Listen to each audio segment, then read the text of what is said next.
नमस्कार, खरा सौदा में आपका स्वागत है। आपके साथ मैं हूं अभिषेक सत्यव्रतम और मेरे साथ है मेरी सहयोगी मुंबई स्टूडियो से सृष्टि शर्मा।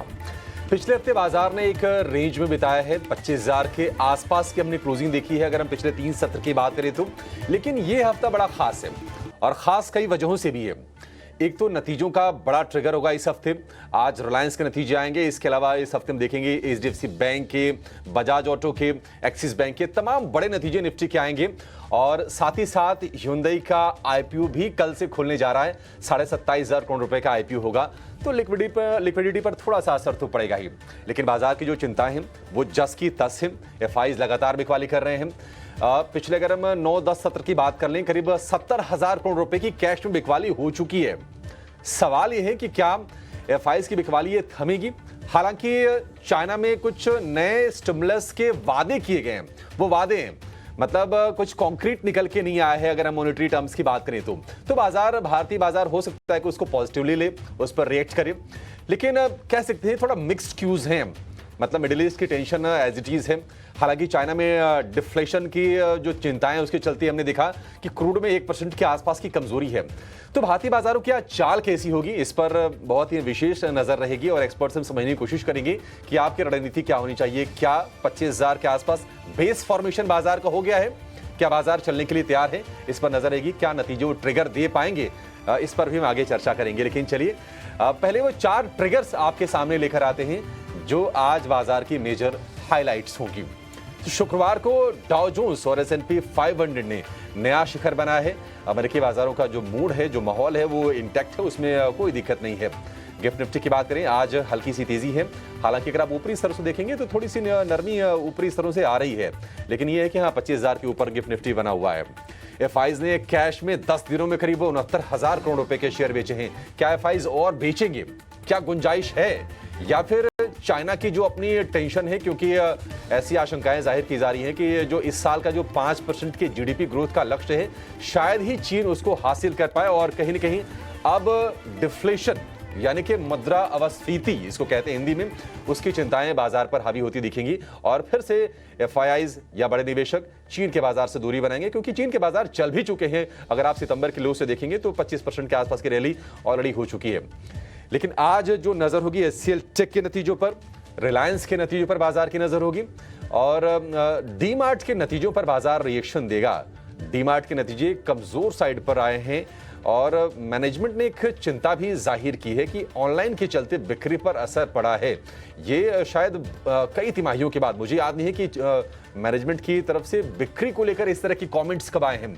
लेकिन इन नंबर्स के बाद मॉर्गन स्टैनली, जेपी मॉर्गन, ये 2 ब्रोकरेजेस हैं जिन्होंने शेयर को डाउनग्रेड किया है। तो निश्चित तौर पर आज कमजोर ओपनिंग के लिए डीमार्ट के शेयर में आप तैयार रहिएगा। लेकिन एचएल दूसरी तरफ हो सकता है कि आपको मजबूत आज फिर से मोमेंटम दिखाए, क्योंकि महारत्न का दर्जा मिला है।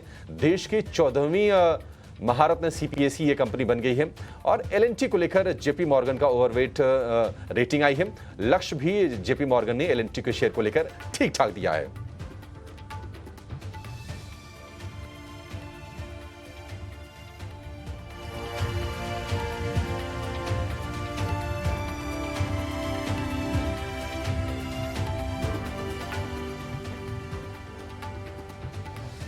लेकिन ये 4 तस्वीरों के साथ कुछ और तस्वीरें आप देख लीजिए। दशहरा की सेलिब्रेशंस को लेकर देश भर से तस्वीरें आई हैं और अलग अलग छटा होती है, मनाने के तरीके अलग होते हैं। अगर हम वेस्ट बंगाल में देखेंगे वहाँ दुर्गा पूजा की धूम होती है, अगर हम महाराष्ट्र में, गुजरात में देखेंगे वहाँ गरबे की धूम होती है। लेकिन जो रामलीला का मंचन होता है वो देश के उत्तरी भारत में थोड़ा ज़्यादा होता है। और ये देखिए रावण दहन की तस्वीरें आपकी स्क्रीन पर, अलग अलग जगहों से तमाम ये तस्वीरें आई हैं।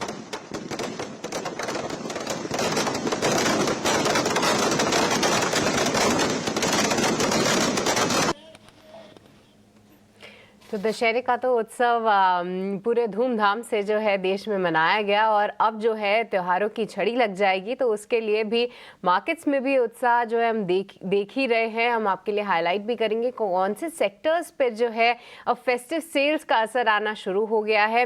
पर साथ ही साथ आइए अब समझ लेते हैं कि ग्लोबल बाजारों का क्या मूड और माहौल है, क्योंकि वहां पे भी उत्साह कम नहीं है। आप देखें तो यूएस के बाजारों ने फ्राइडे को नया हाई बनाया पर जैसा कि अभिषेक अभी बता रहे थे कि कुछ चीन से भी कमेंट्रीज आई हैं उनके स्टिमुलस पैकेज को लेकर। आइए इसको विस्तार से समझते हैं। अभिषेक, आपसे ही समझना चाहेंगे कि हफ्ते की नई शुरुआत में ग्लोबल का मूड और माहौल कैसा है, क्या कुछ ट्रिगर्स वहां से निकल कर आ रहे हैं? Good morning. Sister good morning. चलिए इस हफ्ते उम्मीद करेंगे कि जो बाजार में जो सुस्ती का जो रावण है ना, उसका दहन हो जाए। देखते हैं क्या नतीजे बाजार को वो माहौल प्रोवाइड करा पाएंगे, इस पर नज़र होगी। रिलायंस के नतीजे आ जाएंगे। हालांकि टीसीएस ने बहुत खुश नहीं किया। अगर हम डीमार्ट से देखें तो वहाँ से भी निराशा ही हासिल हुई है। तो और उम्मीद भी हम यही करके चल रहे थे कि शायद उत्साह ना मिले Q2 के नतीजों से बाजार को। लेकिन अगर हम चाइना से शुरुआत कर लेते हैं।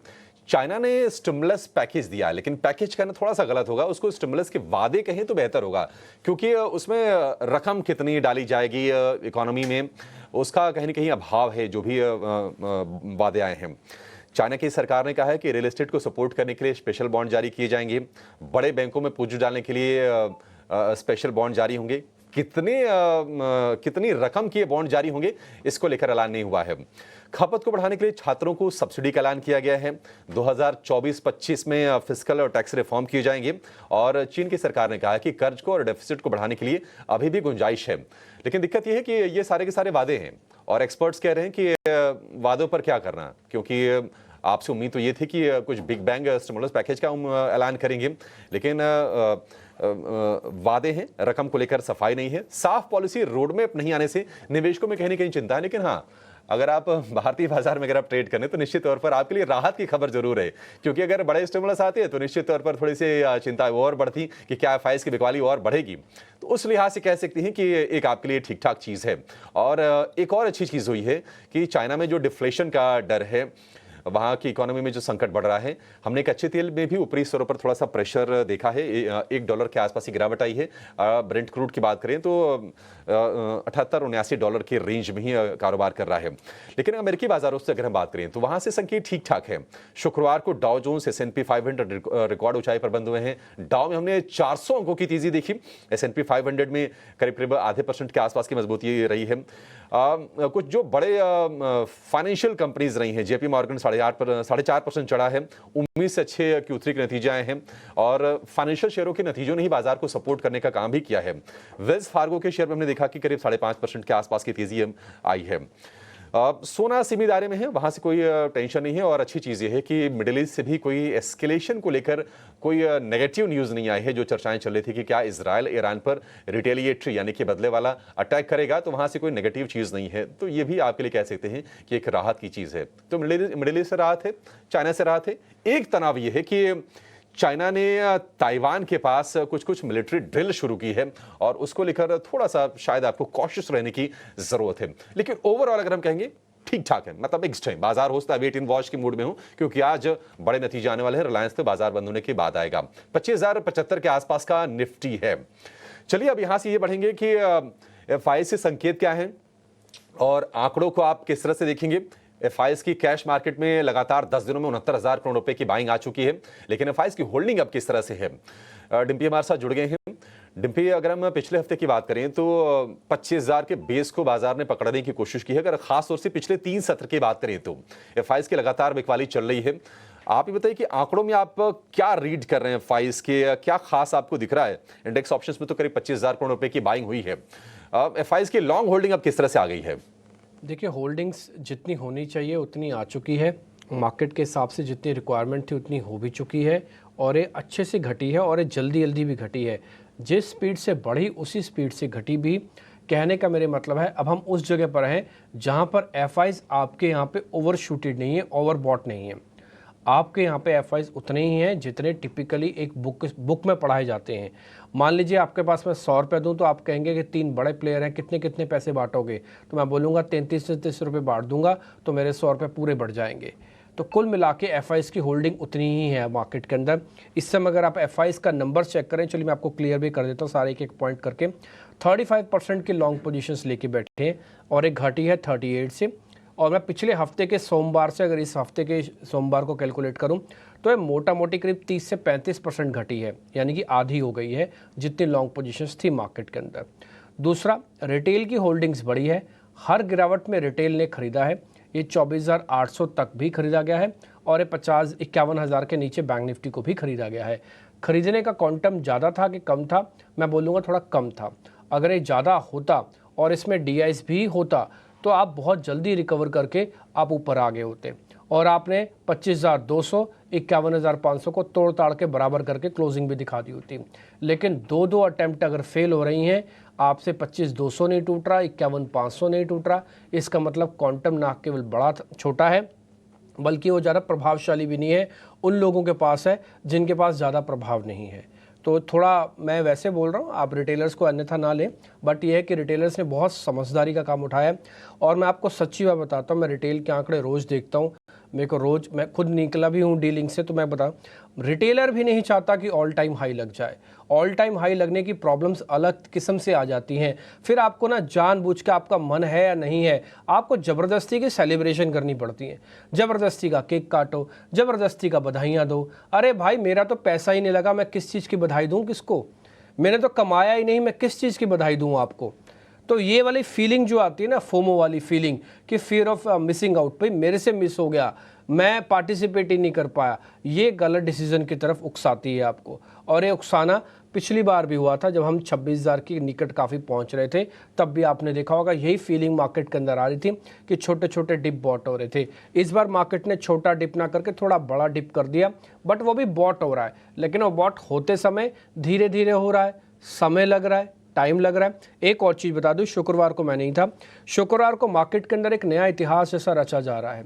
उसके लेकर सेबी ने एक बयान दिया है कि वीकली एक्सपायरी खत्म करो।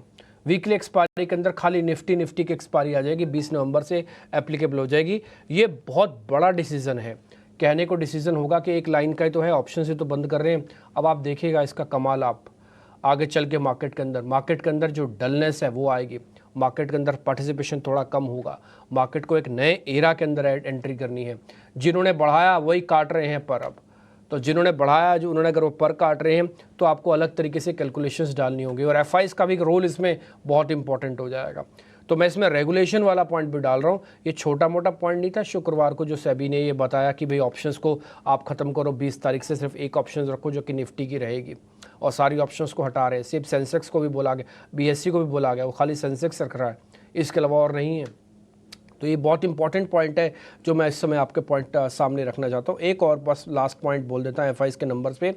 DIs ने अभी खरीदारी मार्केट के अंदर नहीं की है, वो शायद आएंगे भी नहीं, तो इसलिए पूरा का पूरा दारोमदार रिटेल और FIs के ऊपर ही है। ये रिटेल धीरे धीरे जैसे बाजार ऊपर चलता जाए, रिटेल का माल कटता जाए और FIs का माल वापस आता जाए, इसकी गुंजाइश अगर हो जाती है तो फिर बाजार का बॉटम यही बन जाएगा। मान लीजिए यहाँ पे अभी 35-38% के आसपास की होल्डिंग है, ये कितने तक चली जाएगी नीचे? ये 20 तक जाएगी नीचे। हमने आपको 81-85 में भी कहा था अब FIs नहीं खरीदेंगे, वहाँ से नहीं खरीदा। अब हम आपको फिर से कह रहे हैं FIs 20 से नीचे नहीं बेचेंगे, नहीं ही बेचेंगे, तो आप देख लेना नहीं ही बेचेंगे वो। तो 20 के आसपास है। अभी आपके पास गुंजाइश 15 पॉइंट की है कि 15% लॉन्ग पोजीशंस कम हो जाएगी तो सर कितना डैमेज होगा? हाँ डैमेज होगा, लेकिन मेरे को लगता है वो डैमेज 24,800 के अंदर एब्जॉर्ब भी हो जाएगा। तो आपके पास गुंजाइश है। ये 24,800 का बेस अच्छा बेस बन रहा है, पक्का बेस बन रहा है। इसका फ़ायदा ज़रूर उठाइएगा, 1 लॉट से, 2 लॉट से, 10 लॉट से, जैसे आपके वित्तीय सलाहकार आपको अलाउ करे वैसे। इसलिए मैं बता रहा हूँ ये 15% और घटने की ज़्यादा वेट भी मत करना। अगर मान लो 5-5 करके 3 ट्रांच में भी घटता है तब भी आपके पास बॉटम बन जाएगा। तो आप अपना पैसा तैयार कर लो, धीरे धीरे मार्केट के अंदर लगाना शुरू कर लो और 24,800 का पक्का बेस मान लो। और 24,800 नहीं जाना चाहिए, अगर नहीं जा रहा है तो आपके बहुत काम आने वाला लेवल है ये। ठीक है, FIs की पूरी की पूरी विश्लेषण आपके लिए हो गया। लेकिन डिम्पी, अगर हम निफ्टी की बात करें, पिछले हफ्ते नेट सिर्फ 100 अंकों की बाजार में कमजोरी आई है और ऐसा लग रहा है कि शायद 25,000 के आसपास एक बेस फॉर्मेशन की बाजार में कोशिश हो रही है। ये वीक बड़ा क्रूशियल है। एक तो मैं जिस नजरिए से देख रहा हूं कि शायद चीन वाली टेंशन अब बाजार के लिए किनारे हो जाएगी, बल्कि हो सकता है कि वहां से कुछ पॉजिटिव चीजें भारतीय बाजारों के लिए निकल के आ जाएं। इस हफ्ते बैंकिंग के बड़े नतीजे हैं, HDFC बैंक के, एक्सिस बैंक के, IT के सारे बड़े के बड़े नतीजे इस हफ्ते आ जाएंगे। रिलायंस के नतीजे आज शाम हैं। तो क्या बाजार ये हफ्ते वेट एंड वॉच वाले मोड में अपनाएगा या फिर खरीदारी करने के लिए एक तैयारी हो चुकी है बाजार में? मैं इसको 2 हिस्सों में बांट देता हूँ। मार्केट ने अपना आधा काम कर दिया, आधा काम बाकी है। बोले आधा काम क्या किया है, आधा काम पिछले हफ्ते में उसने अपना बेस बनाने का काम किया है। उसने जो घटता हुआ क्रम था, यानी कि बैक टू बैक आप पिट रहे थे, बिक रहे थे, आप लेवल्स तोड़ रहे थे, वो उसने रोक दिया। ना केवल उसने रोक दिया बल्कि उसने 2 लेवल्स कंफर्म भी कर दिए, पहला 24,800, दूसरा 50,800। तो ये 2 लेवल निफ्टी और बैंक निफ्टी को उसने कंफर्म भी कर दिए। बट ये 50% ऑफ द वर्क है। आपने अपनी गिरावट को सिर्फ रोका है, आप ऊपर आओगे नहीं आओगे एक सेकंड थॉट है। उस पर चलने के लिए आपको अलग तरीके से मार्केट को चेक करना होगा, डाटा को अलग तरीके से चेक करना होगा। अब आपने 3-4 पॉइंट्स बताए, पहला अर्निंग्स, दूसरा चाइना, तीसरा आपने पॉइंट जोड़ा ही नहीं जिसकी सबसे ज़्यादा इंपॉर्टेंट है, वह ईरान और इजराइल वाला मैटर। वो कितना बड़ा होता है। देखिए, उन दोनों के देशों की जो स्ट्रेटेजिकली लोकेशन है ना, वो इंडिया को वॉर से कोई लेना देना नहीं है। ना तो सप्लाई कर रहा है ना उसका है, उसको लेना देना अपने एनर्जी प्राइजेस से है। उसके यहाँ पे एनर्जी प्राइजेस को शूट करोगे तो मैनेज नहीं हो पाएगा। और जो आरबीआई गवर्नर अभी आपको बता के गए हैं कि आगे चल के वो ब्याज दरें घटा सकते हैं, वो सारा मामला ठंडे बक्से में चला जाएगा। ध्यान रखिएगा इस बात का। आप जिस चीज़ की उम्मीद लगा के बैठे हैं कि ब्याज दरें घट जाएंगी, वो ब्याज दरें कम से कम 6 महीने पीछे चली जाएंगी। अब वो घटेंगी नहीं ब्याज दरें। क्यों? क्योंकि एनर्जी के प्राइस इतने ज़बरदस्त शूट कर जाएंगे, क्योंकि उनकी स्ट्रेटजिकली लोकेशन ऐसी है। और अब बहुत देर तक दोनों देश ऐसे नहीं बैठ सकते, दोनों ही थोड़ा शॉर्ट टेम्पर्ड देश हैं, उनको जल्दी जल्दी रिएक्शन देना होता है और देते भी हैं, आपने देखा है। तो मेरे लिए वेटेज के हिसाब से सबसे बड़ी वेटेज इजराइल और ईरान वाला मैटर है। दूसरा बड़ी वेटेज अर्निंग्स है। तीसरा बड़ी वेटेज में जाऊंगा चाइना की तरफ, और मेरे लिए वो चाइना वाला वेटेज ज़्यादा है भी नहीं, वो मेरे लिए सिर्फ ओपनिंग का काम करेगा। इसके अलावा मेरे लिए चाइना की वेटेज बहुत ज़्यादा नहीं है। तो मैं अर्निंग और ईरान और इजराइल वाले मैटर पे थोड़ा ज़्यादा मार्केट पे ध्यान रखूंगा कि इन दोनों में क्या हो रहा है। अब आते हैं लेवल्स की बात पे। आपने लेवल्स पूछे तो मैंने ऑलरेडी आधी चीज़ें पहले ही बता दी हैं कि मार्केट ने अपना रोकने का और बेस बनाने का काम कर दिया। चलने के काम के लिए इसको बैक टू बैक ग्लोबल संकेत अच्छे चाहिए। ईरान और इजराइल से जो मैटर्स आ रहे हैं वो थोड़े ठंडे बक्से में चाहिए, या फिर पॉजिटिव चीज़ें आए, या फिर सरेंडर आ जाए, सीज वायर आ जाए, ऐसा कुछ आए जो बाजार को अच्छा लगे। बाजार को मिसाइलें दागते हुए विजुअल्स आते हैं ना, तो वो कैलकुलेशंस दूसरी तरह से करने लगता है। तो वैसे नहीं चाहिए उस तरह की विजुअल्स। दूसरी इंपॉर्टेंट बात, ये जो अर्निंग्स आ रही हैं इसमें उनको 5-6 बड़े नंबर्स चाहिए, ज़्यादा बड़े नंबर्स की रिक्वायरमेंट भी नहीं है, क्योंकि इस बार हर डेट भी अलग आ रही है। और इस बार देखो, रिलायंस के नंबर पहले आगे, आईटी के नंबर पीछे आएंगे। तो क्या है, मार्केट का सबसे बड़ा प्लेयर अपने नंबर पहले ले आएगा, मार्केट के दूसरे प्लेयर्स बाद में लाएंगे। तो थोड़ा सा ना पैटर्न में भी चेंजेस हुआ है, शुक्रवार की जगह सोमवार हो गया, तो बहुत सारी चीज़ें चेंजेस हो रही हैं। और मैंने ऑलरेडी आपको सेबी रेगुलेशंस के बारे में भी बताया है, जो शुक्रवार को फैसला आया सेबी का। अब आते हैं लेवल्स पे। 24,800 आपका नहीं जाना चाहिए इन सारे सर्कमस्टांसिस को देखते हुए। 25,200 पार करने पर 300 पॉइंट का रास्ता खुलेगा, 25,500 आपके लेवल्स हो जाएंगे। आई रिपीट माई सेल्फ, 24,800 आपका मेजर सपोर्ट एरिया है, और 25,200 फर्स्ट रेजिस्टेंस, R1 और R2 25,500 है। प्रोबेबिलिटी क्या कहती है? प्रोबेबिलिटी ये कहती है कि आप ऊपर जाएंगे, आपके चांसेस ऊपर आने के थोड़े ज़्यादा हैं। जो मैंने 2 पॉइंट बताए उन दोनों में ज़्यादा डैमेज नहीं होना चाहिए। दूसरा पॉइंट, आप ऑप्शंस के जरिए भी थोड़ा बहुत काम कर सकते हैं, अब ऑप्शंस वालों को भी मौका मिलेगा। रही बात, आपने बताया कि मार्केट कंसोलिडेट करेगा या चलेगा, तो मार्केट कंसोलिडेशन के साथ पॉजिटिव बायस रखेगा। नेगेटिव बायस, इन दोनों चीज़ों में अगर कोई नेगेटिव आता है तभी रिएक्शन देगा, नहीं तो मार्केट ने सब कुछ डिस्काउंट कर लिया इसी 15 के विक्स के अंदर में। बिब्बी, एक और चीज़ होनी है, कल से Hyundai मोटर का 27,500 करोड़ का IPO भी खुल रहा है, तो थोड़ा तो लिक्विडिटी पर असर डालेगा ही वो? डालेगा, 100% डालेगा। यही एक 5 हमने जो बड़े कारण बताए थे कि क्यों FIs इंडिया से बेच रहे हैं, या फिर क्यों है मार्केट के अंदर एक स्ट्रांग पुल बैक नहीं आ रहा। आपकी आदत थी 300 पॉइंट गिरते ही 600 पॉइंट चलने की, वो क्यों नहीं आ रहा? उसमें बहुत बड़ा पैसा IPOs के अंदर चला जा रहा है। अभी तो ये स्विगी का IPO, दूसरा Hyundai का IPO अभी आप बता रहे हैं, तो ये बहुत बड़ा असर तो डालता ही है, नो डाउट, इसमें कोई दुरा नहीं है, क्योंकि आपके अकाउंट्स में पैसा ब्लॉक है। और वही रिटेलर्स जो है मार्केट के अंदर बाइंग ऑन डिप करता है, और वही रिटेलर्स के पैसे के साथ FIs भी ऊपर नीचे करते हैं मार्केट को। तो जब एक बड़ा चंक 25,000, 20,000, 25,000, 50,000 इस तरह का पैसा जब मार्केट IPO की तरफ शूट कर जाएगा, यानी कि चला जाएगा, तो फिर थोड़ा दिक्कत तो होगी। तो IPO वाले पॉइंट को, ये पॉइंट टू बी नोटेड है। बट हाँ, ये वेटेज के हिसाब से थोड़ा छोटा है, इसलिए मैंने इसको ज़्यादा नोटिस नहीं कराया। अच्छा कि आपने बता दिया, हाँ ये बात सच है। और आप IPO की तैयारी कर लेना Hyundai वाले की, इसके अंदर करना है क्या नहीं, अपने वित्तीय सलाहकारों से पूछ के करना। अभी तक का ट्रैक रिकॉर्ड ये रहा है कि जितने बड़े नाम मार्केट के अंदर आए हैं, बड़े नाम, आई रिपीट माई सेल्फ, जितने बड़े नाम ढोल नगाड़ों के साथ, बड़े बड़े आईपीओस, बड़े बड़े ब्रांडिंग के साथ आए हैं, उनका रिजल्ट उतना अच्छा नहीं रहा। ओला उसका बेस्ट एग्जाम्पल हो सकता है। तो थोड़ा सावधानी के साथ देख के ही आईपीओ के अंदर पैसा लगाना। मैं ज़रा आईपीओ के बारे में इस समय बोल नहीं पाऊंगा। ठीक है, चलिए, तो हुंडई आईपीओ पे रहेगी नज़र। फिलहाल वैल्यूएशंस के ट्रम्प पे फुल्ली प्राइस्ड इन लग रहा है, पर इस पे हम और भी चर्चा करेंगे। पर डिम्पी, अब बैंक निफ्टी की बात करते हैं। वहाँ पे क्या कुछ डेटा बिल्डअप हो रहा है और वहाँ पे लॉन्ग और शॉर्ट दोनों ही साइड वाले जो ट्रेडर्स हैं उनके लिए क्या रणनीति होनी चाहिए?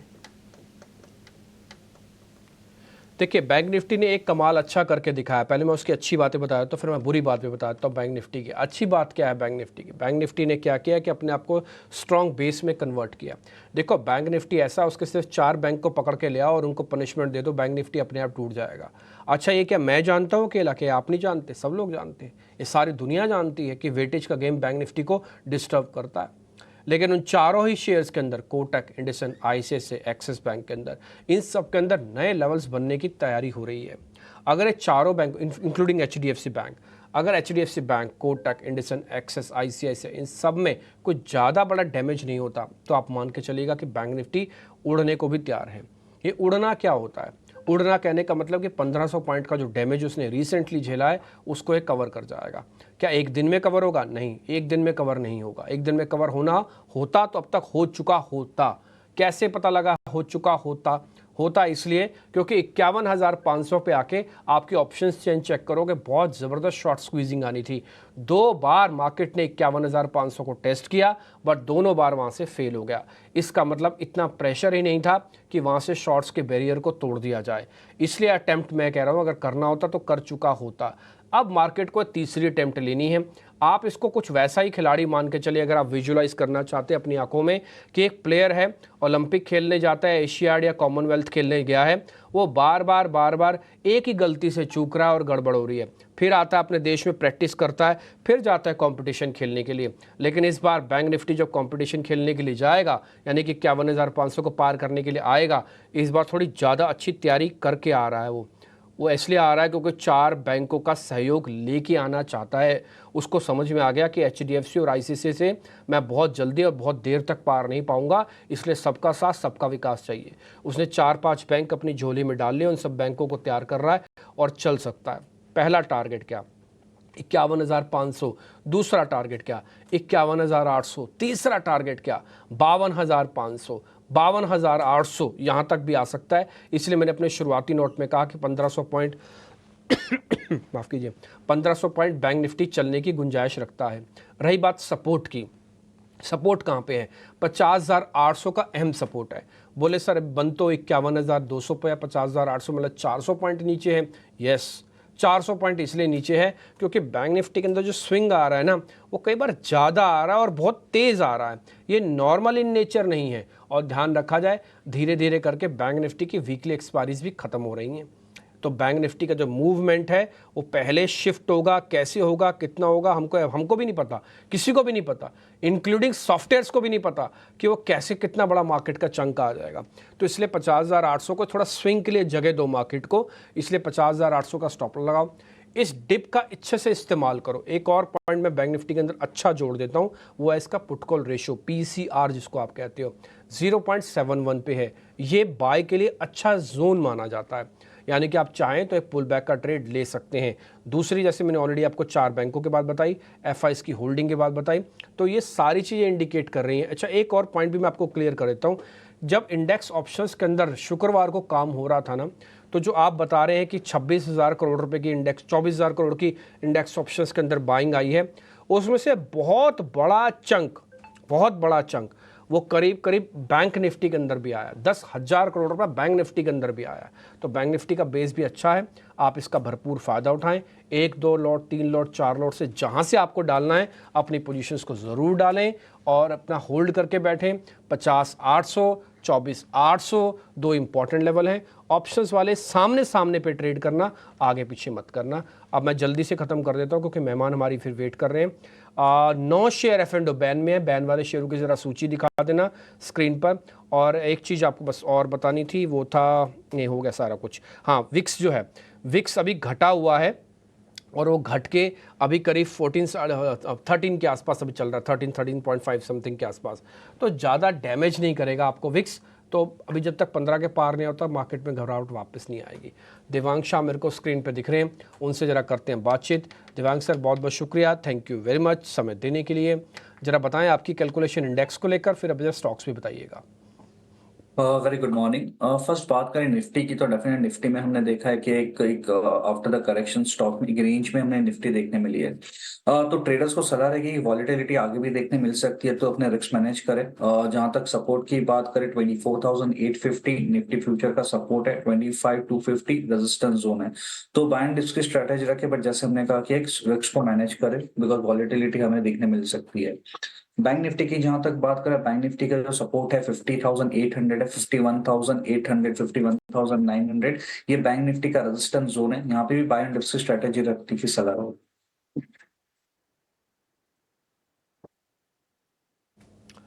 ठीक है, डन। तो अब जरा स्टॉक्स अपने और बता दीजिए सर, आपके शेयर्स कौन से हैं? स्टॉक स्पेसिफिक बात करें तो फर्स्ट आएगा इंडियन होटल। इंडियन होटल का अगर चार्ट स्ट्रक्चर है, डेली चार्ट स्ट्रक्चर पॉजिटिव है, हमने अच्छा मोमेंटम देखा है स्टॉक के अंदर, तो इंडियन होटल खरीदने की सलाह रहेगी। स्टॉप लॉस रखना है 692, टारगेट है 732। नेक्स्ट स्टॉक रहेगा सीमेंट्स। सीमेंट्स की बात करें तो स्टॉक में हमने देखा कि कंसोलिडेशन के बाद हमें एक अच्छा ब्रेकआउट देखने मिला है स्टॉक के अंदर। हमें लगता है कि अभी भी इसमें अपसाइड देखने मिल सकता है। सीमेंट्स खरीदने की सलाह रहेगी। स्टॉप लॉस रखना है 7,605, टारगेट है 8,000।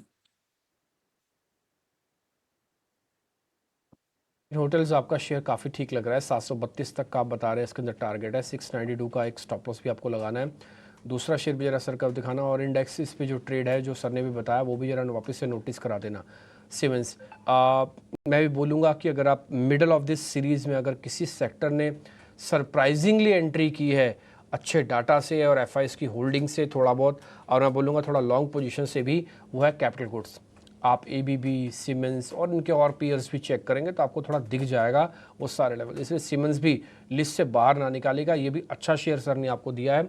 इंडियन होटल्स डे हाई से बंद हुआ था जाके, और साथ ही आप सीमेंस पे भी एक ट्रेड देख सकते हैं। तो दोनों शेयर्स आपके लिए यहाँ पे हो गए। इंडाइसिस पे सर का भी मोटा मोटी यही मानना है कि 24,800 और 50,800 एक स्ट्रॉन्ग बेस के तौर पर है।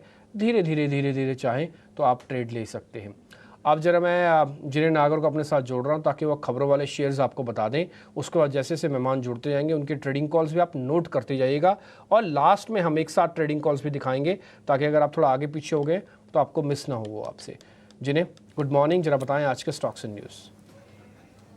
जी बिल्कुल, गुड मॉर्निंग। खबरों के दम पर अगर स्टॉक्स की न्यूज़ की बात करें तो एवेन्यू सुपरमार्ट्स, डीमार्ट ने अपने नतीजे पेश किए थे Q2 के। अगर रेवेन्यू देखेंगे तो 14% का ग्रोथ देखने मिल रहा है, वही मुनाफे में 8% का ग्रोथ हमें नज़र आया है। मार्जिन में देखेंगे तो थोड़ा दबाव देखने मिला, 7.9% का मार्जिन रिपोर्ट किया है, वहीं 8.1% का मार्जिन रिपोर्ट किया था ईयर ऑन ईयर बेसिस पे। तो देखेंगे तो जो एक्सपेक्टेशंस था, अनुमान था, वहाँ से बिलो हमें रिजल्ट्स ओवरऑल देखने मिले हैं। वही डीमार्ट रेडी बिजनेस की बात करेंगे जो कि क्विक कॉमर्स स्पेस में है, उसमें देखेंगे तो 22% का ग्रोथ हमें टोटल देखने मिला है फर्स्ट हाफ FY25 में। इसी के साथ गोदरेज प्रॉपर्टीज़ होगा दूसरा स्टॉक फोकस में। रिपोर्ट्स की माने तो Q2 में कंपनी ने टोटल 6 लैंड पार्सल्स अक्वायर किए, और ये जो टोटल कीमत होगी इनकी पोटेंशियल बिजनेस की वो होगी 9,650 करोड़ की। अशोका बिल्डकॉन तीसरा स्टॉक फोकस में रहेगा। कंपनी को कुल 4 प्रोजेक्ट्स अवार्ड किए गए, LOA मिला, और ये जो टोटल कीमत है चारों प्रोजेक्ट्स की निकल कर आ रही है 3,980 करोड़ रुपए की। इसी के साथ अडानी पोर्ट्स भी हमें फोकस में रहेगा। कंपनी ने गोपालपुर पोर्ट्स का एक्विजिशन किया था 95%। कंपनी ने बोला है कि 95% एक्विजिशन जो है कंप्लीट होता हुआ दिख रहा है। GSFC होगा अगला स्टॉक फोकस में। कंपनी ने वडोदरा स्थित एक मैन्युफैक्चरिंग प्लांट में प्रोडक्शन शुरू किया है। हाइड्रोक्सीलेमाइन सल्फाइड क्रिस्टल, ये प्रोडक्शन कंपनी ने शुरू किया है। इसी के साथ LT फूड्स भी फोकस में रहेगा, क्योंकि department of food safety and quality ने कंपनी को बताया कि जो फूड सैंपल्स थे कंपनी के क्वालिटी के, वो एज पर स्टैंडर्ड्स नहीं थे, उससे हमें कम नज़र आया है। HAL हिंदुस्तान एरोनॉटिक्स अभी फोकस में रहेगा, क्योंकि डिपार्टमेंट ऑफ पब्लिक एंटरप्राइज ने मंजूरी दे दी है कंपनी के अपग्रेडेशन को। कंपनी अब 14th महारत्न पब्लिक सेक्टर कंपनी होगी। इसी के साथ विप्रो भी फोकस में रहेगा। कंपनी Q2 के नतीजे घोषित करने वाला है अक्टूबर 17 को, और उसी के साथ बोनस इशू पर भी बोर्ड की बैठक होगी। इसी के साथ दो और कंपनियों की बोर्ड बैठक होगी 16 अक्टूबर को, सुदर्शन केमिकल्स और ओबरॉय रियल्टी। तो ये दोनों स्टॉक्स फोकस में रहेंगे। फंड रेजिंग प्लान्स है दोनों की कंपनी के लिए, जिसके लिए 16 अक्टूबर की बोर्ड मीटिंग होनी है। ठीक है, शुक्रिया जी ने। तो एवेन्यू सुपरमार्ट के कमज़ोर नतीजे आए हैं, और अगर हम अच्छी खबरों की बात करें तो HAL को महारत्न का दर्जा है। विप्रो बोनस इशू पर विचार करेगा 17 अक्टूबर को। तो ये दो शेयर हैं जो आज तेजी दिखाने के लिए तैयार रहेंगे।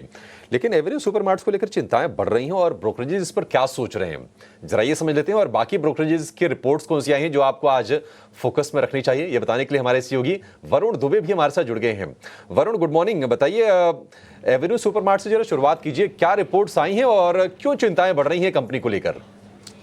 गुड मॉर्निंग अभिषेक। तो देखिए, एवेन्यू सुपरमार्ट की जैसे कि आपने बात की, तो तमाम ब्रोकरेज हाउसेस ने अपने प्राइस टारगेट जो है इस कंपनी पे काटे हैं Q2 के बाद, और सबको कंपनी के नतीजे जो है वो कमज़ोर लगे, और आगे कंपनी ग्रोथ डिलीवर कर पाएगी क्या, ये सबसे बड़ी चिंता की बात है।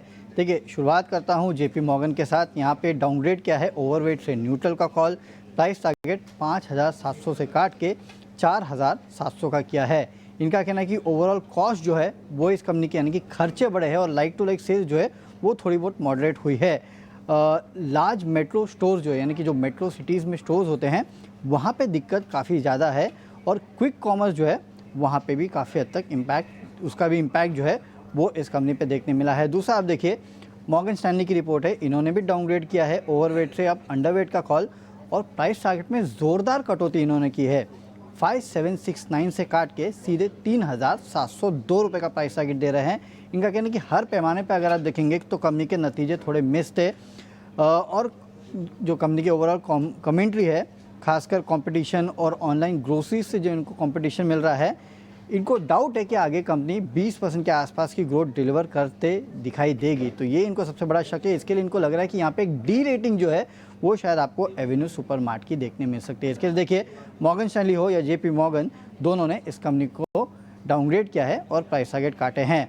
बाकी रिपोर्ट्स की बात करूँ तो सबसे इंटरेस्टिंग रिपोर्ट आज L&T पे है, और यहाँ पे JP मॉर्गन ने इनिशिएट किया है कवरेज, ओवरवेट का कॉल है, 4360 का प्राइस टारगेट है। सबसे इंटरेस्टिंग तो ये है कि अब जाके कोई इनिशिएट कर रहा है L&T पे, लेकिन हाँ किया है, ये अच्छा है, और टारगेट अच्छे हैं, करीब करीब 25% के आसपास के अपसाइड है। इनका कहना है कि वैल्यूएशन कंपनी के काफ़ी अट्रैक्टिव है, और अर्निंग्स ग्रोथ जो है वो आगे चल के काफ़ी बेहतर रहने वाली है, और इन्हीं के सबके चलते इन्होंने इस कंपनी को यहाँ पे इनिशिएट किया है coverage. Oil marketing companies HSBC की रिपोर्ट है, यहाँ पे इन्होंने IOC खरीदारी की सलाह, BPCL HPCL सब पे खरीदारी की सलाह है। IOC 200 का टारगेट, BPCL 460, HPCL 480 का प्राइस टारगेट दिया है। इनका कहना है कि करंटली जो तेल की कीमतों में वॉलेटिलिटी देखने मिल रही है उसका फ़ायदा ऑयल मार्केटिंग कंपनीज़ को होगा। हालांकि जो ऑटो फ्यूल प्राइजेस है उसमें थोड़ी बहुत दबाव देखने मिला है, ये एक्सपेक्टेड था। तो कच्चे तेल का बेसिकली जो गिरावट है उसके चलते ये खरीदारी की सलाह दे रहे हैं।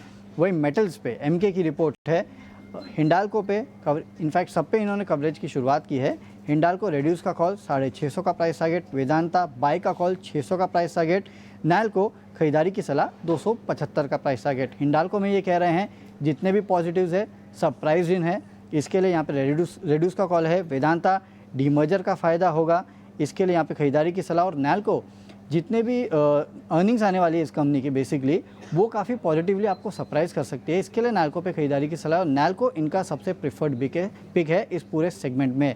और आखिरी में जना small finance bank ICICI securities की इनिशिएटिंग कवरेज है, यहाँ पे ऐड का कॉल है, प्राइस टारगेट 630 का है। इनका कहना है बेसिकली कंपनी डाइवर्सिफाई कर रही है, सिक्योर्ड बुक की तरफ ज़्यादा बढ़ रही है, और साथ ही साथ रिटेल एसेट्स जो है वहाँ पे अच्छा ट्रैक्शन मिल रहा है, इसके लिए खरीदारी की सलाह है 630 के प्राइस टारगेट के साथ। शुक्रिया वरुण। ये तमाम रिपोर्ट्स जिन पर आज स्टॉक्स आपको रेट करते हुए दिखेंगे, लेकिन निश्चित तौर पर डीमार्ट की आज कमज़ोर शुरुआत होने की आशंका है, क्योंकि न सिर्फ कंपनी की तरफ से कमेंट्री कमजोर है, क्विक कॉमर्स का जिस तरह से चलन बढ़ रहा है तो बड़े शहरों में चिंताएं भर के आ रही है डीमार्ट के लिए। और ये कंपनी ने हाईलाइट किया है, 2 ब्रोकरेजेस ने डाउनग्रेड किया है बाकायदा डीमार्ट के शेयर को। हमारे साथ एक और एक्सपर्ट जुड़ गए हैं, प्रशांत सावंत हमारे साथ हैं। प्रशांत जी गुड मॉर्निंग, बहुत शुक्रिया आपका समय देने के लिए। आपके शेयर हम थोड़ी देर में लेंगे, लेकिन डीमार्ट से शुरुआत कर लेते हैं। 5,500 वाला शेयर 4,500 के आसपास है, लगातार हमने गिरावट देखी है। आज कमजोर ओपनिंग शायद डीमार्ट करे, इस बात के पूरे आसार हैं। आप जरा ये बताइए कि डीमार्ट का सपोर्ट लेवल कौन सा है, कौन से लेवल पर नजर रखे जिनके पास ऑलरेडी डीमार्ट के शेयर हैं? जी Abhishek ji, Srishti ji and Dipti ji, very good morning to the panel और सभी दर्शकों को नमस्कार। तो हम अगर डीमार्ट के स्ट्रक्चर को देखें, आपको नजर आएगा कि हम वीकली चार्ट पे एक बहुत अहम सपोर्ट पे आए, बट ओवरऑल अगर हम डेली चार्ट का स्ट्रक्चर देखें बहुत कमजोर है। कमजोर क्यों है? क्योंकि इसने जब 200 दिनों की एवरेज ब्रेक किया और वहां पे रैली आने पे एक रेजिस्ट किया, सो ये वीकनेस क्लियरली दिखा रहा है। मेरे हिसाब से अब जो करंट स्विंग में लो बना हुआ है करीबन 4,430 4,425, यही आपका एक पोजिशनल स्टॉप लॉस होना चाहिए। 4,400 मान के चल सकते हैं। ये जब तक बरकरार है आप एग्जिस्टिंग पोजीशन होल्ड कर सकते हो। फ्रेश बाइंग या फ्रेश सेलिंग ये मेरी कोई सलाह नहीं होगी। सिर्फ एग्जिस्टिंग लॉन्ग्स के लिए स्टॉप लॉस क्या रखना है, तो 4,400 से लेके 4,025 के जोन के बीच आप रख सकते हैं। 4,400 यानी कि यहां से करीब करीब 150 पौने 200 रुपये नीचे का आप स्टॉप लॉस लगा के चलिए, और फिलहाल के लिए आप देखिए किस तरह का रिएक्शन आता है। आज से काफी कुछ साफ हो जाएगा, क्योंकि अगर हम पिछले महीने भर की बात करें 10-12% का एक तरफा फॉल आया है डीमार्ट के शेयर में। और आप ये देखिए कि स्टोर्स एडिशन लगातार कंपनी कर रही है, लेकिन कहीं ना कहीं सेल्स इनकी प्रभावित हो रही है, ये मैनेजमेंट ने भी कॉशन दिया है। तो आज ओपनिंग पर नजर रहेगी।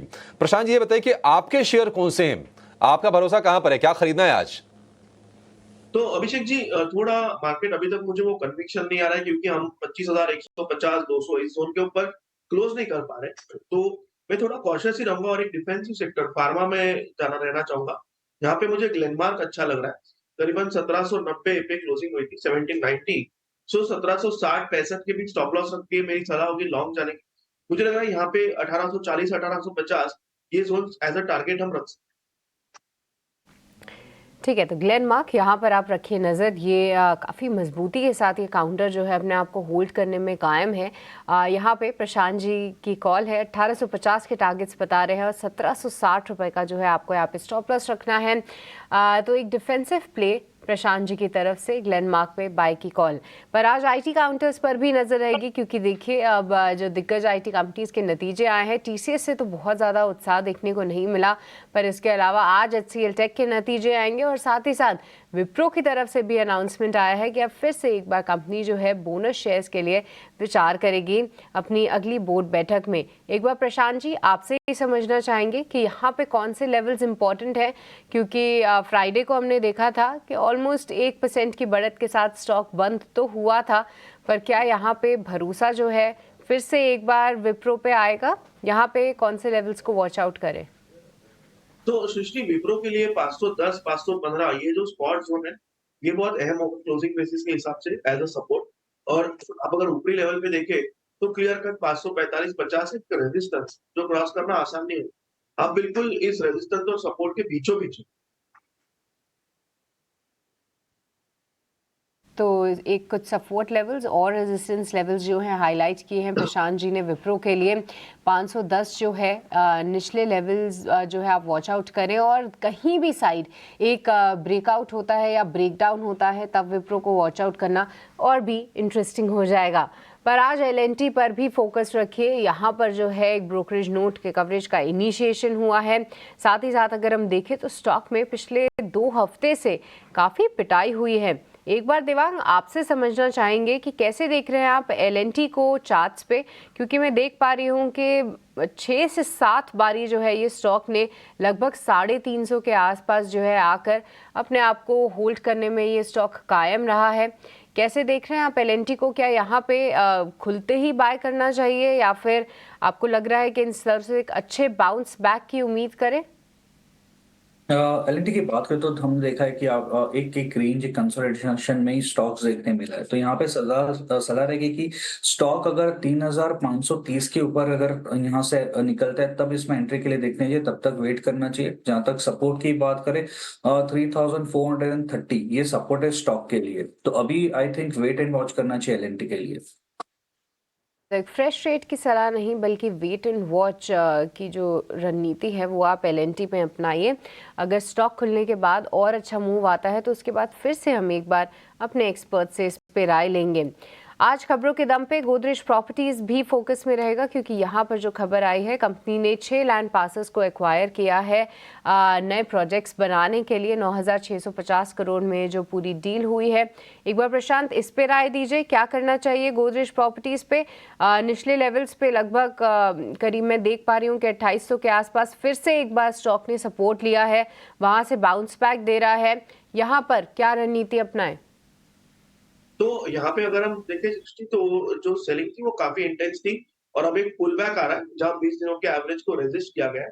तो मेरी सलाह होगी कि वेट कीजिए। यहाँ पे कन्विक्शन लॉन्ग साइड से नजर नहीं आ रहा है क्योंकि जब पुल बैक भी आया है उस पे वॉल्यूम्स नहीं। अहम लेवल्स क्या होंगे अगर किसके पास पोजीशन लॉन्ग साइड पे, सो आपका जो स्टॉप लॉस होना चाहिए करीबन 2980 2975 यानी ऑलमोस्ट 1% रिस्क होगी। ये आप लेवल जब तक इंटैक्ट है बने रह सकते हो। अगर इसके नीचे क्लोज हो तो मेरी सलाह होगी एग्जिट करना चाहिए। ओवरऑल स्ट्रक्चर काफी वीक है। तो स्ट्रक्चर वीक है गोदरेज प्रॉपर्टीज के लिए। साथ ही साथ अगर 1% 1.5% की गिरावट आए तो यहाँ पे निकलने की राय आती हुई प्रशांत की तरफ से गोदरेज प्रॉपर्टीज पे हाईलाइट कर रहे हैं कि जो स्ट्रक्चर है वो अब वीक हो चुका है। हम देख भी रहे हैं कि बाउंस बैक तो आया है बट ये सस्टेन होगा या नहीं इस पे भरोसा जो है थोड़ा सा कम फिलहाल जरूर है। पर दिवांशा हमारे साथ बने हुए हैं। गिफ्ट निफ्टी के हिसाब से आज बाजार ठीक खुलेगा और मार्केट ने अच्छा बेस बनाया हुआ है। अगर ऐसा खुलता है और मार्केट अच्छा बेस वापस से मेंटेन रखता है तो एक ना एक दिन मार्केट के अंदर 25,200 का लेवल भी ब्रेक होगा और बाजार इसको थोड़ा और तेज़ी से ऊपर लेके आ सकता है। लास्ट ट्रेडिंग सेशन में भी डिफेंसिव शेयर्स का बोलबाला था। एक बार अगर आप स्क्रीन पर दिखाना चाहते हो मैं 3-4 शेयर बताता हूँ। पहला डिविस लैब, दूसरा इप्का लैब, ये आपको स्क्रीन पर दिखेंगे। इसके अलावा दीपक नाइट्रेट की अच्छी क्लोजिंग हुई है, सारे दिखाते ही है ये स्क्रीन पर। ये सारे वो शेयर्स हैं जिनके पास अच्छी पोजीशंस भी हैं, लॉन्ग साइड पे भी जाके बंद हुआ है। दीपक नाइट्रेट एक शेयर और दिखाइए इसी कैटेगरी के अंदर, वो है नाल्को का शेयर भी, और एक ट्रेंट भी दिखा सकते हैं। टाटा ग्रुप की कंपनी है ट्रेंट, उसका शेयर्स भी ठीक बंद हुआ है। ये कुछ एक वो शेयर्स हैं जिनकी क्लोजिंग डेरिवेटिव डाटा के हिसाब से अच्छी हुई है। छांटते हैं इसमें से कौन सा शेयर आज भी चल सकता है। डिविस लैब स्क्रीन पे लेके आइए प्रशांत जी। डिविस लैब में होल्ड करना चाहता हूँ, पहले से भी होल्ड हो सकता है काफ़ी सारे लोगों का, जरा बताइए आपकी कैलकुलेशंस क्या कहती हैं इस पे। जी बिल्कुल डिम्पी जी, इसको होल्ड रखना ही चाहिए। अगर हम देखें तो ये स्टॉक एक इनहेरेंट स्ट्रेंथ दिखा रहा है, प्रीवियस डे लो टच नहीं हो रहा है और स्ट्रॉन्ग वॉल्यूम्स बिल्डअप हो रहे हैं। तो डेफिनेटली यहाँ फ्रेश लॉन्ग्स ले नहीं सकते, बहुत ज्यादा स्ट्रेच्ड है। बट जिनके पास लॉन्ग्स है वो सिर्फ प्रीवियस डे लो ये स्टॉप लॉस रख के बने रहे। अगर आपको वो थोड़ा ज्यादा डीप लग रहा है तो आप करीबन 6050 6040 ये ट्रेलिंग स्टॉप से लॉन्ग बने रह सकते। ठीक है, एक शेयर आप ये कह रहे हैं लॉन्ग बने रहें इसके अंदर, ठीक है। स्टॉप लॉस टारगेट सभी में मन बताते जाएं कृपा करके, ताकि फिर हम उसकी स्टैंपिंग भी कर पाएंगे और लिख भी पाएंगे। एक बार मेरे को वापस से स्टॉप लॉस टारगेट बता देंगे प्रशांत जी इसका, ताकि हम लिख पाएँ एक बार। तो डीपी जी यहाँ पे सिर्फ एग्जिस्टिंग लॉन्ग्स के लिए ट्रेलिंग स्टॉप लॉस होगा करीबन 6040 6050 इस जोन में। आइडियल स्टॉप लॉस पोजिशनली आपका होना चाहिए प्रीवियस डे लो, वो अगर हम देखें तो करीबन 5990 आ रहा है। क्योंकि ये थोड़ा डीप है तो अगर आप छोटा रखना चाहें तो ट्रेलिंग स्टॉप लॉस जो मैंने कहा 6040 तक का रख सकते हो। और यहाँ से मुझे लग रहा है कि अगर ये स्ट्रेंथ कंटिन्यू आप कंफर्टेबली 6250 तक के लेवल भी देख सकते हो। 6250 का एक स्टॉप लॉस लगाओ, 5990 का एक स्टॉप लॉस डाल दो इसके अंदर, और टारगेट हो गया 6250 का। स्टैंपिंग लगाओ और आप इसको होल्ड कर सकते हो। तो ये हमने आपके लिए एक और काम कर दिया। दूसरा पॉइंट है, एक और शेयर जो मेरे को काफ़ी ठीक लगा वो था दीपक नाइट्रेट का। एक बार ज़रा 2800 के आसपास का बंद शेयर है। दिवांग आपका कॉल क्या है इस पर, प्लस करना चाहिए आज, और अगर हाँ तो फिर स्टॉप लॉस टारगेट भी देना। तो दीपक नाइट्रेट की बात करें, डेफिनेटली स्टॉक एक सपोर्ट जोन के पास है, तो यहाँ से एंट्री कर सकते हैं। यहाँ पे स्टॉप लॉस रखना चाहिए around level of 2750, upside around 2930 तक के जोन देखने मिल सकते हैं। ठीक है, तो दीपक नाइट्रेट एक बाय कॉल हो गया। लेवल्स आपकी स्क्रीन पर आए, स्टैंपिंग आपकी स्क्रीन पर लगती जा रही है, आप लिखते जाइएगा, नोटिस करते जाइएगा। एक और शेयर है ओबरॉय रियलिटी, अच्छी भी उसकी भी बढ़िया क्लोजिंग हुई है। और रियल एस्टेट ने भी एक काम मार्केट के साथ किया कि अपना बेस बना दिया। क्या फिर से रैली कंटिन्यू होगी? कंटिन्यू होनी तो ओबरॉय के अंदर से शुरू कर सकते हैं। 24 रुपये बढ़ने के बाद 1900 के ऊपर बंद हुआ है। प्रशांत सावंत आपका ट्रेड बनता है इसमें कुछ? तो डिम्पी जी, जहां तक ओवरऑल की बात है, मुझे लग रहा है कि एक पुल बैक है और एक हम अहम रेजिस्टेंस के करीब आए अभी इस पुल बैक में। तो यहाँ पे मेरी सलाह होगी वेट करना चाहिए, एक ब्रेकआउट आए उसके बाद हम फ्रेश लॉन्ग्स लें।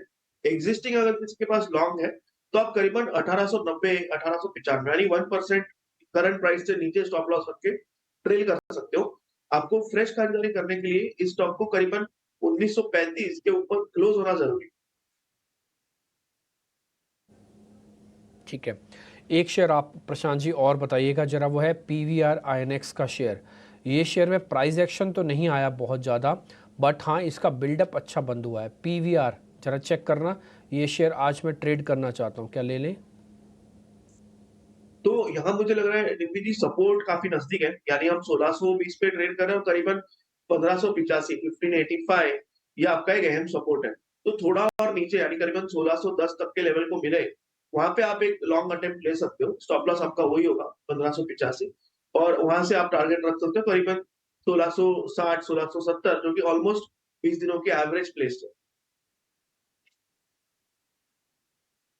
ठीक है, तो नए वालों को आप बाइंग और डिप्स करना है। स्टॉप लॉस टारगेट आपके स्क्रीन पर लिखा हुआ आ गया है, आप इसको भी नोटिस कर लीजिएगा। एक और शेयर भी है मेरी लिस्ट के अंदर, उसके साथ भी यही हाल है। देवांग जरा आप देखिए, आपने सिमंस दिया है ना, उसका मैं एक पेयर देता हूँ आपको, ABB। ये शेयर ठीक है क्या ABB? जरा चेक करके बताइए तो। सो एबीबी की बात करें तो ये स्ट्रक्चर भी काफी अच्छा है। कंसोलिडेशन हमने पास्ट काफी दिनों स्टॉक्स में देखा था, फिर अपसाइड मूवमेंट देखा, ब्रेकआउट देखने मिला है।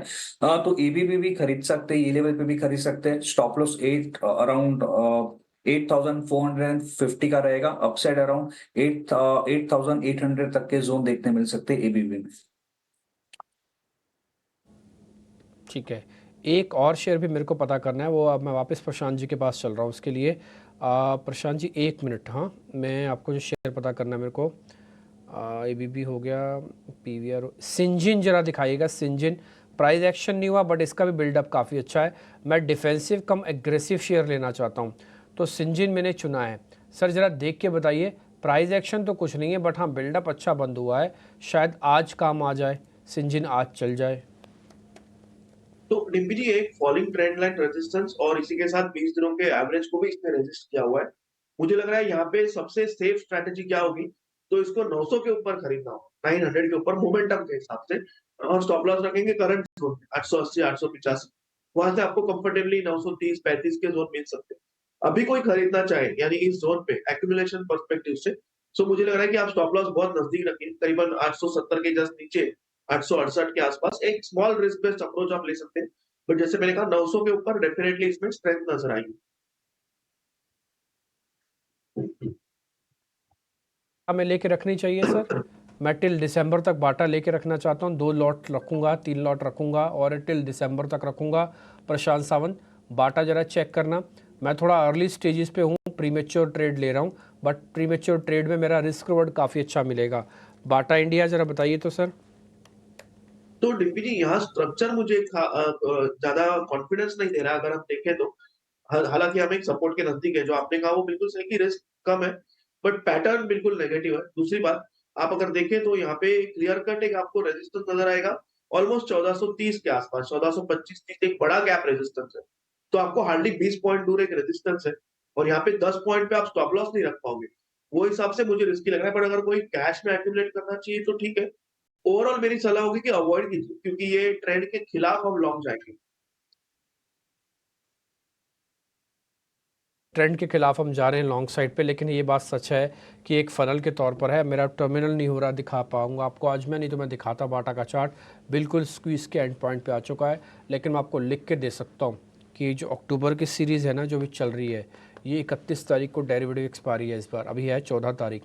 अगले 5 दिन में 3 दिन में बाटा इंडिया के अंदर एक अच्छा मूव आ सकता है, either on the down side either on the up side. अगर आप मेरे से पूछेंगे प्रोबेबिलिटी क्या कहती है, तो मेरा मानना है कि प्रोबेबिलिटी ये कहती है कि एक बार 1460 1480 तक ज़रूर लेके आ सकता है, प्रोबेबिलिटी ये कहती है। बट आप अभी भी प्रशांत जी के बात मानते हुए इसको अवॉइड की कैटेगरी में डाल दो, थोड़ा प्रीमेच्योर है, अच्छे शेयर आपको मिलते रहेंगे, इसको अवॉइड का स्टैंप लगाओ, अवॉइड डालो इस पर। तो अभी हमने इसको अवॉइड करवा दिया, ठीक है जी। अब जरा मेरे सहयोगी को मैं अपने साथ जोड़ लेता हूँ, सौमित सरकार को। रिलायंस के नंबर्स को, रिलायंस से जुड़ी हुई खबरों को काफ़ी अच्छे से ट्रैक करते हैं, उनसे ज़रा जानते हैं कि रिलायंस के नंबर्स आ कैसे रहे हैं। सौमित जरा बताएं, इस बार तो डेट भी चेंज है, शुक्रवार की जगह सोमवार, रिलायंस के नंबर्स कैसे आ रहे हैं?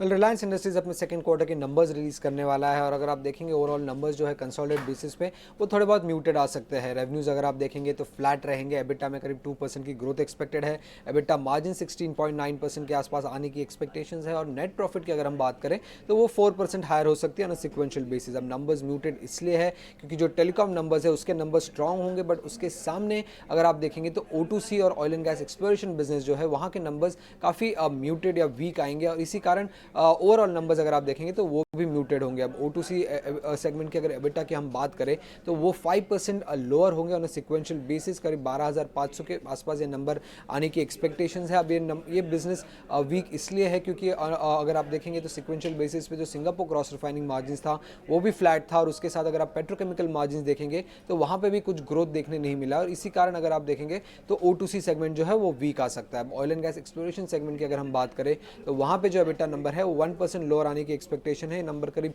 5,150 करोड़ के आसपास आने की एक्सपेक्टेशन है। अब ये नंबर में डिक्लाइन इसलिए है क्योंकि हल्की सी प्रोडक्शन डिक्लाइन आने की एक्सपेक्टेशंस है KG D6 में, और उसी के साथ जो गवर्नमेंट की प्रॉफिट शेयरिंग है वो भी बढ़ रही है, और इसी कारण हम अगर ओवरऑल बेसिस पे देखें तो oil and gas exploration business की एबिटा भी लोअर आ सकती है। अब रिटेल बिजनेस की अगर हम बात करें तो वहाँ पे 10% की रेवेन्यू ग्रोथ है, बट एबिटा ग्रोथ सिर्फ 4% की है, तो रिटेल बिजनेस में भी मार्जिन कॉन्ट्रैक्शन एक्सपेक्टेड है रिलायंस इंडस्ट्री से सेकंड क्वार्टर में। बट जो ग्रोथ हमें रिटेल बिजनेस में दिखेगी वो पूरे स्टोर एडिशन, न्यू ब्रांड्स जो कंपनी ऐड कर रही है और फुटफॉल बढ़ने के कारण देखने मिल सकती है। अब रिलायंस जियो जो कि टेलीकॉम आर्म है रिलायंस इंडस्ट्रीज़ की, उसकी अगर हम बात करें तो काफ़ी स्ट्रॉन्ग नंबर्स आने की एक्सपेक्टेशंस है। रेवेन्यू करीब 7% हायर हो सकता है, एबिटा 8% से ग्रो कर सकती है। एबिटा मार्जिन की अगर हम बात करें तो 53.2% के आसपास आने की एक्सपेक्टेशंस है। नेट प्रॉफिट ग्रोथ करीब 14% आने की एक्सपेक्टेशंस है। आरपू जो कि सबसे की नंबर है टेलीकॉम कंपनी के लिए, वो 6% से बढ़कर 193 पे आने की एक्सपेक्टेशंस है।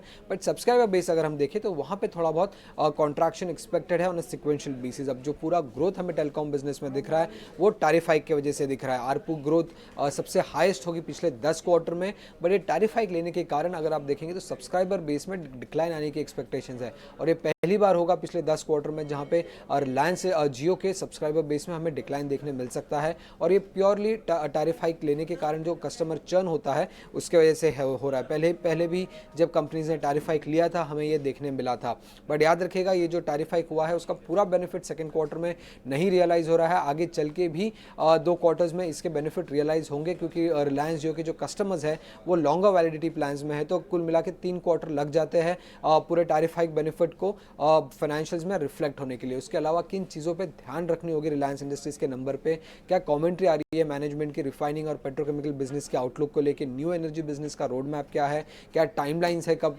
प्लांट्स प्रोडक्शन शुरू करेंगे, उसी के साथ कस्टमर का बिहेवियर कैसा रहा है टैरिफ हाइक होने के बाद, ये जानना भी इंपॉर्टेंट होगा। उसी के साथ जियो फाइबर की ग्रोथ और कंपनी के आगे की कैपिटल एक्सपेंडिचर प्लान जानना भी जरूरी होगा रिलायंस इंडस्ट्रीज के रिजल्ट से।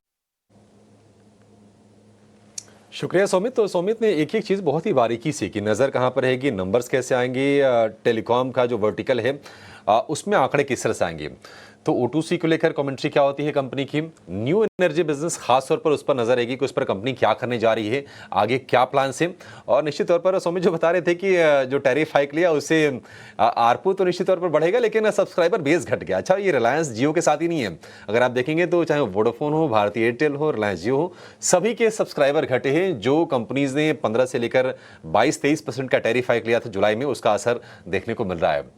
लेकिन देवांग, शेयर की बात करें तो 2750 रुपये के आसपास का भाव है।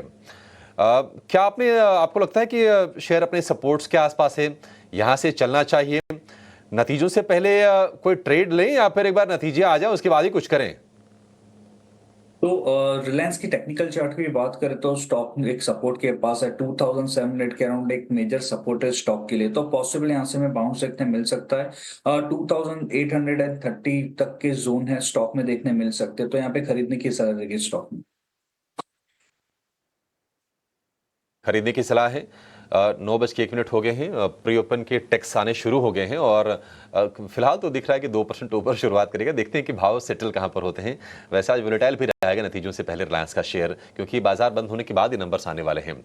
लेकिन हमारे साथ जुड़ गई हैं वुमेन फ्रॉम मोतीलाल ओसवाल, शिवांगी सारदा। शिवांगी जी, बहुत शुक्रिया आपका समय देने के लिए। स्वागत है आपके 18 स्वदेश पर। बताइए आज स्टॉक्स कौन से हैं आपके फोकस में और आप क्या खरीदने की सलाह दे रही हैं? जी बिल्कुल, हम एक्सपेक्ट कर रहे हैं कि मार्केट्स जो है थोड़ी बहुत रेंज बाउंड मूवमेंट पे रहेगा। अपसाइड हल्का हम देख रहे हैं कैप्ड है, बट सपोर्ट पे बाइंग भी अच्छी तरह से नजर आती हुई दिख रही है। अब इंडेक्स जो है लगातार पिछले 3 दिनों से काफी कंसोलिडेटिव बैंड में कामकाज करते हुए नजर आया है और इस कारण हम देख रहे हैं कि अपने 50 एक्सपोनेंशियल मूविंग एवरेज को भी सरपास नहीं कर पाया है। तो positive to range bound stance जो है वो रहेगा मार्केट में इंटैक्ट। फोकस रहेगा आईटी स्टॉक्स में और कुछ सिलेक्टिव मेटल पैक में। तो आईटी नेम्स की अगर हम बात करें तो यहाँ पे एचसीएल टेक है जो काफी पॉजिटिव लग रहा है। अपने वीकली बेसिस पे हम देख रहे हैं कि लगातार 6 हफ्तों की कंसोलिडेशन के बाद निकलने की पूरी तैयारी कर रहा है यहाँ पे और आरएसआई भी एक अच्छी डाइवर्जेंस दिखा रहा है और आईटी स्टॉक्स फोकस में रहेंगे भी एक्सपेक्टेशन और रिजल्ट्स के अहेड। तो यहाँ पे खरीदारी की सलाह है। 1900 के टारगेट्स के लिए यहाँ पे हम खरीदारी करें और 1810 के एक स्टॉक के साथ। 1810 का स्टॉप लॉस, 1900 के टारगेट के लिए आपको एचसीएल टेक को खरीदने की सलाह है। आज एचसीएल टेक के नतीजों का भी बाजार को इंतजार रहेगा, तो नतीजों से पहले आपके लिए ये शेयर हो गया। दिवांग जी, अगर हम आज आईटी की ही अगर बात को थोड़ा सा और बढ़ाएं, फिलहाल जो संकेत मिल रहे हैं, देखिए विप्रो करीब 5% ऊपर फिलहाल तो दिख रहा है और खबर यह है कि बोर्ड इनका बोनस इश्यू पर विचार करने वाला है। विप्रो की अगर हम बात करें, एक समय था कि नहीं 400 रुपए के आसपास से ये स्टॉक ये हिलता नहीं था, अब 550 रुपए के आसपास का भाव है। क्या विप्रो में कोई ट्रेड बन रहा आपके हिसाब से? विप्रो की बात करें डेली चार्ट स्टॉक में एक रेंज बाउंड ही देखने मिला है। अपसाइड अराउंड 550 का जोन है जो एक स्ट्रॉन्ग रेजिस्टेंस फेस कर रहा है स्टॉक के लिए। तो जब तक ये लेवल ब्रेक नहीं करता आई थिंक वेट करना चाहिए। अगर ये 550 लेवल्स को ब्रेक करता है तो पॉसिबल है फर्दर अराउंड 580 तक के जोन देखने मिल सकते हैं। 580 तक के जोन आपको देखने को मिल सकते हैं। एक शेयर जिसमें नई बाइंग भी हुई, शॉर्ट्स भी अच्छे से कवर हुए, वो है बंधन बैंक का शेयर। बढ़िया तेजी हमने देखी शुक्रवार के सत्र में।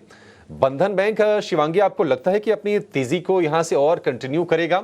क्योंकि 190 रुपए का भाव था, अब 211 रुपए का भाव है बंधन बैंक का। क्या करना चाहिए बंधन बैंक के शेयर में? जी बैंक निफ्टी की अगर हम बात करें यहाँ पे थोड़ा बहुत मिक्स्ड क्यूज देखने को मिल रहा है। बैंक निफ्टी को देख रेंज बाउंड मूव में है।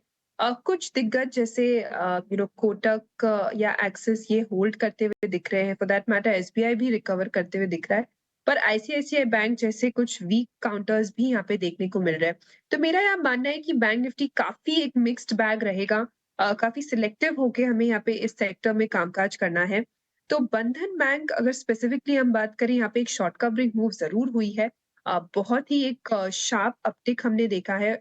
इनफैक्ट अगर हम इसका डेटा भी चेक करें, फ्राइडे के सेशन में 13% ओपन इंटरेस्ट जो है वो शेड हुआ है शॉर्ट्स का।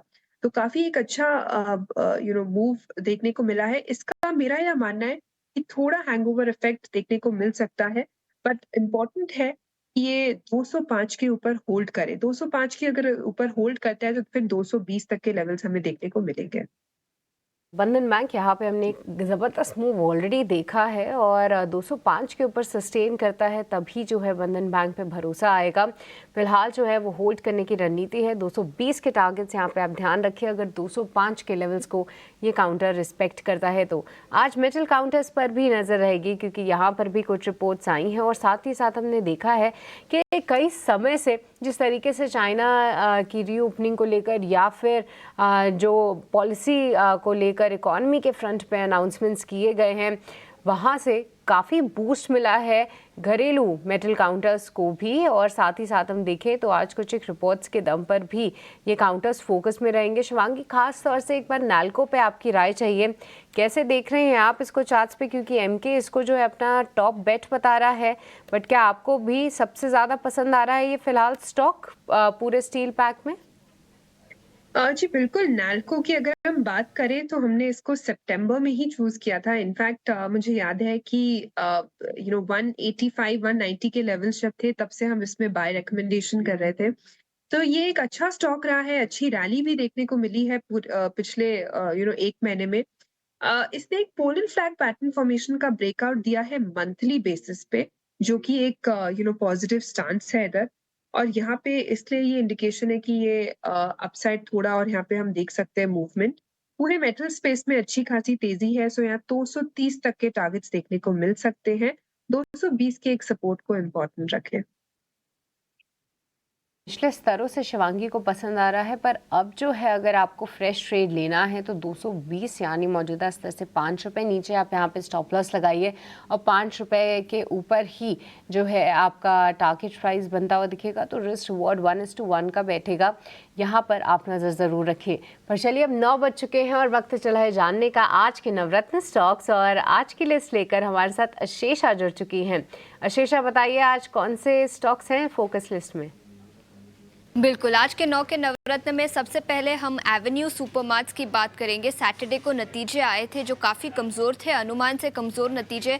कई सारे ब्रोकरेजेस ने स्टॉक को डाउनग्रेड भी किया है, और इसी के साथ मैनेजमेंट की कमेंट्री भी काफ़ी कॉशियस निकल कर आ रही है। उनका मानना है कि ऑनलाइन सेल्स का इम्पैक्ट डीमार्ट के ऑफलाइन स्टोर्स पर देखने को मिला है, तो इसी के चलते Avenue supermart pre open trade में गिरावट भी दिखी है। इसी के साथ विप्रो नतीजे होंगे, और इसी के साथ board of directors bonus issue भी कंसिडर करेंगे 17 अक्टूबर के बोर्ड ऑफ डायरेक्टर्स की बैठक में। नतीजों के बाद साथ ही बोनस का भी ऐलान कर सकते हैं। एल&टी पर फोकस करेंगे। जेपी मॉर्गन की रिपोर्ट आई है, उन्होंने इनिशिएट किया है कवरेज, ओवरवेट की राय दी है। 4,360 रुपये प्रति शेयर का लक्ष्य उन्होंने एल&टी पर रखा है। उनका मानना है कि वैल्यूएशंस काफ़ी अट्रैक्टिव है और अर्निंग्स ग्रोथ पोटेंशियल भी कंपनी का काफ़ी अच्छा है, जिसके चलते उन्होंने ये राय दी है। एलटी फूड्स यहाँ पर थोड़ी सी नेगेटिव खबर आई है। कंपनी को department of food safety and quality से कुछ नोटिस आई है, जहाँ पर उनके कुछ प्रोडक्ट्स सब स्टैंडर्ड रहे हैं, तो नेगेटिव न्यूज़ फ्लो, जिसके चलते एलटी फूड्स प्री ओपन में करीब 3% की गिरावट भी है। अशोका बिल्डकॉन, यहाँ पर कंपनी को नए ऑर्डर्स मिले हैं। कंपनी को 3 प्रोजेक्ट्स 2,310 करोड़ रुपए, और इसी के साथ जॉइंट वेंचर को भी करीब 1,670 करोड़ रुपए का ईपीसी का ऑर्डर मिला है। तो कई सारे ऑर्डर इनफ्लोज एक साथ आए हैं, जिसके चलते अशोका बिल्डकॉन पर भी स्ट्रीट की नज़र रहेगी। इसके अलावा हिंदुस्तान एरोनॉटिक्स यानी HAL, जहां पर डिपार्टमेंट ऑफ पब्लिक एंटरप्राइजेस ने 14वें महारत्न का स्टेटस दिया है कंपनी को। बड़ी पॉजिटिव खबर, फाइनेंशियल्स पर भी इसका इम्पैक्ट दिखाई दे सकता है। इसके अलावा जना स्मॉल फाइनेंस बैंक, जहां पर ICICI सिक्योरिटीज की रिपोर्ट आई है, उन्होंने इनिशिएट किया है कवरेज, ऐड की रेटिंग दी है, 630 रुपये प्रति शेयर का लक्ष्य रखा है। सुदर्शन केमिकल, याद रखें शुक्रवार के ट्रेडिंग सेशन में करीब 18% की तेजी इस स्टॉक पर हाइबक के पिगमेंट बिजनेस को एक्विजिशन करने वाली है, जिसके चलते दिखी थी। और अब उन्होंने कहा कि board of directors fund raising भी कंसिडर करना चाहते हैं। 16 अक्टूबर के ये बोर्ड बैठक होगी, तो सुदर्शन केमिकल पर आज भी नज़र रहेगी। लास्ट में बिग बोल्ड ब्रोकरेज में हम आज बात करेंगे नॉन फेरस मेटल्स की, जहां पर MK की रिपोर्ट आई है। 3 स्टॉक्स पर उन्होंने इनिशिएट किया है कवरेज। हिंडाल्को 650 रुपये प्रति शेयर का लक्ष्य, वेदांता 600 रुपये प्रति शेयर का लक्ष्य, और नैल्को जो उनका मेटल सेगमेंट से टॉप पिक है, यहाँ पर उन्होंने 275 रुपये प्रति शेयर का लक्ष्य रखा है। तो तीनों ही स्टॉक्स इस ब्रोकरेज रिपोर्ट के दम पर आज फोकस में रहेंगे। बहुत शुक्रिया शेषा ये पूरी लिस्ट के लिए। तो ढेर सारे स्टॉक्स हैं जहां पर रहेगी नज़र, और साथ ही देखिए हम नाल्को की बात कर ही रहे थे, शेषा भी हाईलाइट कर रही थी कि MK की रिपोर्ट में ये टॉप बेट बता रहे हैं, तो इन काउंटर्स पर नज़र रखिए। साथ ही साथ वेदांता पर भी आप फोकस कर सकते हैं, यहाँ पे 600 के टारगेट्स हैं, और साथ ही हिंडाल्को पे हालांकि रिड्यूस की रेटिंग है 650 के लक्ष्य के साथ। आज अगर हम देखें तो ओपनिंग के पहले जो है, जहाँ पर थोड़े बहुत पॉजिटिव साइड शुरुआत होने की तैयारी हो रही है उसमें जो है विप्रो सबसे ऊपर लीड करता हुआ दिखेगा, लगभग 2% की यहाँ पे तेजी है। श्रीराम फाइनेंस कई समय से स्ट्रॉन्ग है, साथ ही साथ BPCL और HPCL पर भी जो है कुछ ग्रीन टिक्स फिलहाल जो है वो आते हुए दिख रहे हैं। एक बार शिवांगी, श्रीराम फाइनेंस पे आप अपना व्यू दीजिए, क्योंकि कई समय से जो है ये स्टॉक अच्छी तरीके से मूव कर रहा है। आज भी जो है थोड़े से लगभग 1% की तेजी के साथ शुरुआत की तैयारी है। कैसे देख रहे हैं आप इसको चार्ट्स पे शिवांगी? क्या यहाँ पे कोई फ्रेश ट्रेड बनता है, क्योंकि पिछले 1-2 हफ्ते में थोड़ा सा वीकनेस यहाँ जरूर आई है? जी बिल्कुल, श्रीराम फाइनेंस की अगर हम बात करें, पिछले 2 हफ्तों से थोड़े बहुत यहाँ पे एक हमने देखा है कि सॉफ्टनेस देखने को मिला है, बट ओवरऑल अगर आप इसका मंथली चार्ट देखें तो लगातार 18 से 20 महीनों तक यहाँ पे एक अपवर्ड स्लोपिंग चैनल को सपोर्ट किया है स्टॉक ने, और हर छोटे डिक्लाइंस में खरीदारी देखने को मिली है। तो मार्केट के वॉलेटिलिटी के बावजूद काफी रेजिलिएंट है ये स्टॉक, और मेरा यहाँ मानना है कि ये जो इसने हॉल्ट लिया है वो नेक्स्ट 3500 तक की तैयारी के लिए लिया है। तो यहाँ पे हम बिल्कुल इस टारगेट्स के लिए स्टॉक को देख सकते हैं, 3300 के एक सपोर्ट को ध्यान रखते हुए। 3300 के एक सपोर्ट लेवल को ध्यान में रखें और यहाँ पर भी एक फ्रेश खरीदारी आप फिलहाल कर सकते हैं। श्रीराम फाइनेंस भी पसंद आ रहा है, 3500 के यहाँ पे आप टारगेट्स ध्यान में रखिए। पर शिवांगी, एक और स्टॉक जो कि ऑयल एंड गैस स्पेस से है वो है ONGC। इस पर भी आप अपना एक बार व्यू दीजिए। मैं इसलिए भी पूछ रही हूँ शिवांगी, क्योंकि पिछले 2-3 हफ्ते में स्टॉक में गिरावट तो दिखी ही, बट काफ़ी टाइट रेंज में कारोबार कर रहा है। निचले स्तरों पे 285 और ऊपर जो है वो 300 के पार फिलहाल नहीं निकलता है। क्या आपको लगता है थोड़े और समय के लिए ये इस रेंज में ट्रेड करेगा, या अब थोड़ी सी तैयारी हो रही है, थोड़े से डेटा बिल्डअप हो रहे हैं कि ईदर साइड इस रेंज को ये ब्रेक करे और साथ ही एक बड़े मूव्स दे? जी बिल्कुल, ONGC की अगर हम बात करें यहाँ पे, तो पिछले 3 महीनों से यहाँ पे हमने सेलिंग प्रेशर देखा है स्टॉक में, और काफी ये ग्लोबल कंसर्न्स के कारण भी ये स्टॉक में एक इम्पैक्ट देखने को मिला है। स्टॉक अपने सारे ही की एक्सपोनेंशियल मूविंग एवरेजेस के नीचे ट्रेड करते हुए नजर आ रहा है। तो मेरा यहाँ मानना है कि हम थोड़ा और वेट एंड वॉच करें। 300 के ऊपर अगर ये होल्ड करते हुए दिखता है, फिर ही हमें फ्रेश ट्रेड लेना है इसमें। मेरा यह मानना है कि बेटर स्टॉक्स, बेटर सेक्टर्स है जिसपे हम फोकस कर सकते हैं।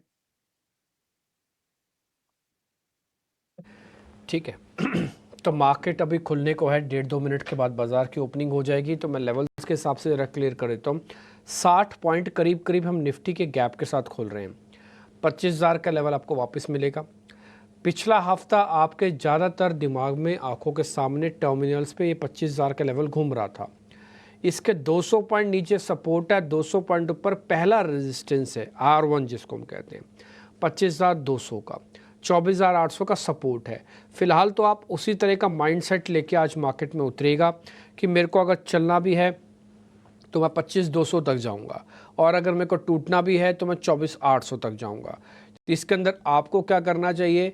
जब भी कभी डिप मिले बाय कर लो, जब भी कभी राइज मिले सेल कर दो, क्योंकि मार्केट के अंदर बड़ा पैसा इन दोनों की रेंज के ब्रेकआउट्स के बाद ही होगा। इस रेंज के अंदर अभी उसको बहुत सारे पॉइंट्स शायद हो सकता है एडजस्ट भी करने पड़ जाएं, या फिर उसको डिस्काउंटिंग भी करने पड़ जाए। दूसरा आते हैं बैंक निफ्टी पर। बैंक निफ्टी 90 पॉइंट ऊपर खुला, 51,250 के आसपास है। 51,000 से लेके 51,500 के बीच में बैंक निफ्टी काफ़ी समय बिता चुका है। ये समय बताना अच्छी बात है, लेकिन ये बुरी बात इसलिए है क्योंकि आप रेजिस्टेंस को ब्रेक नहीं कर पा रहे। इतनी फोर्स नहीं है बैंक निफ्टी के पास कि 51,500 को पार कर दे। लेकिन आज जब आप मार्केट में उतरेंगे तो ये बात मान के चलिएगा, सोमवार का दिन है, थोड़ा अच्छा ओपनिंग हो रही है, तो ये बात मान के चलना है हमको कि 51,500 तक हम बाजार को लेके जाएंगे, यानी कि बैंक निफ्टी दिखेगा और उसके अंदर शायद ब्रेकआउट के एक अटैम्प्ट भी लेंगे। थर्ड अटैम्प्ट है, फेल होगी तो फिर निराशा बहुत बड़ी हो सकती है। ध्यान रखिएगा, वापस आप 51,000 के नीचे भी जा सकते हैं। इसलिए आज मार्केट्स को थोड़ा दम लगा के काम करने की ज़रूरत है। रिलायंस इंडस्ट्रीज आज खोल अच्छा रहा है, करीब 14 रुपये ऊपर है, और कुछ शेयर्स भी आपके स्क्रीन पर लेके आऊँगा मैं। HDFC बैंक भी आज गैप ओपन कर रहा है। 1400 शेयर आपको एडवांस डिक्लाइन की रेशियो पर दिख रहे होंगे। टिक्स आना स्क्रीन पर शुरू हो गए हैं। 60 पॉइंट की बढ़त अभी आपको दिख रही है स्क्रीन पर, और बैंक निफ्टी में करीब 67 पॉइंट की है। एक्चुअली में अगर आप मेरे से पूछेंगे कि सबसे अच्छा बढ़िया पोजीशनिंग आज किसकी, तो मैं बोलूँगा बैंक निफ्टी की अभी भी है। बैंक निफ्टी में गुंजाइश ज़्यादा है कि 51,500 को टेस्ट कर जाए और 51,200, 150, 51,000 पे भी मिल जाए तो फिर तो कहना ही क्या है। खैर अभी आपकी स्क्रीन पर देख पा रहे होंगे करीब 150 से पौने 200 पॉइंट की बढ़त के साथ बैंक निफ्टी, 74 पॉइंट की बढ़त के साथ निफ्टी। इंडिया विक्स में स्लाइटली बढ़त आई है स्टार्टिंग में, ये उतना अच्छा तो नहीं है बट हाँ ये थोड़ा बाजार को थोड़ा रोकेगी 1, 2, 4, 5 मिनट के लिए। अगर ये शेड होने लगती है यानी कि घटने लगती है तो फिर कोई दिक्कत नहीं है। एडवांस डिक्लाइन की रेशियो काफ़ी अच्छी है। ये 2-4 मिनट लगते हैं एडवांस डिक्लाइन की रेशियो को चेंज होने में, एक साथ नहीं होगा ये, क्योंकि जैसे नंबर्स आते हैं फिर उसका प्रोसेस है, तो इसलिए 2-4 मिनट बाद आप एडवांस डिक्लाइन को ज़्यादा अच्छे से देख पाओगे। स्टार्टिंग में देखना कई बार थोड़ा उतना ठीक नहीं होता। दूसरा पॉइंट आ जाते हैं रिलायंस इंडस्ट्रीज़ पे। पहले 5 बड़े शेयर स्क्रीन पे दिखाओ ताकि उससे आइडिया लग पाए कि वेटेज वाले शेयरों में क्या हो रहा है। रिलायंस इंडस्ट्रीज़ आधा % करीब, HDFC 9 से 10 रुपये ऊपर, ठीक है, आधा % करीब। TCS इन्फोसिस 1/4%, इन्फोसिस भी दिखाओ 0.25%। अब दिखाओ HUL और L&T। तो 6 शेयरों का जोड़ा हम आपको हमेशा दिखाते हैं स्टार्टिंग में ताकि आपको आइडिया लग जाए। अभी तक कोई भी शेयर ऐसा फायर नहीं हुआ, ये छठा शेयर फायर हुआ है जिसमें कोई आपको लाल निशान दिखे। ज़्यादातर शेयर्स हरे निशान में, इसका मतलब आज बैक्ड बाय गुड स्टॉक्स हैं मार्केट के अंदर, और आज IT के दोनों ही दिग्गज प्लेयर आपके इंडेक्स को हेल्प कर रहे हैं। देखते ही देखते निफ्टी ने अब 100 पॉइंट की तेज़ी को अपना लिया है। इंडिया विक्स अभी भी 2 से 2.5% ऊपर है, 2 से 2.5 पॉइंट माफ़ कीजिए % ऊपर है, लेकिन ये कुछ ज़्यादा डिस्टर्बिंग फैक्टर नहीं है। हाँ, लेकिन थोड़ा इसको नीचे आना चाहिए। अगर थोड़ा भी ये नीचे आता है यानी कि 13 के अराउंड पहुंच जाता है तो फिर आप आज अच्छे से राइड कर सकते हैं मार्केट के अंदर। फिलहाल मेरे मन में 1, 2, 4 मिनट का इसने थोड़ा सा डर पैदा भी कर रखा है। आगे बढ़े, अब ज़रा कुछ बड़े शेयर आपने चेक कर लिए, मार्केट का मूड चेक कर लिया। मैं एक काम और करता हूँ, जरा अडानी ग्रुप के शेयर्स भी आपके सामने चेक कर देता हूँ मैं, वहाँ पे क्या पोजीशंस हो रही है। वहाँ पे ऑलमोस्ट शेयर्स फ्लैट हैं, फ्लैट टू पॉजिटिव हैं, मतलब हाँ लाल निशान में एक भी शेयर नहीं है। ज़्यादातर शेयरों में 1, 2 रुपये, 10 रुपये, 5 रुपये तक की बढ़त है। आप दिखाना चाहो तो किसी भी शेयर को फायर कर सकते हो, दिखा सकते हो। देखो अब एडवांस डिक्लाइन की रेशो वापस से बदली है, अब 1584 शेयर हो गए और 500 है। ये रेशो 1:3 की है। देखो जब तक रेशो 1:3 की बरकरार रहेगी कोई दिक्कत नहीं, कोई प्रॉब्लम नहीं, जब तक रेशियो बरकरार है। एवेन्यू सुपरमार्ट का शेयर एक बार ज़रा दिखाना, मैं आपको टॉप लूजर्स भी दिखाता हूँ।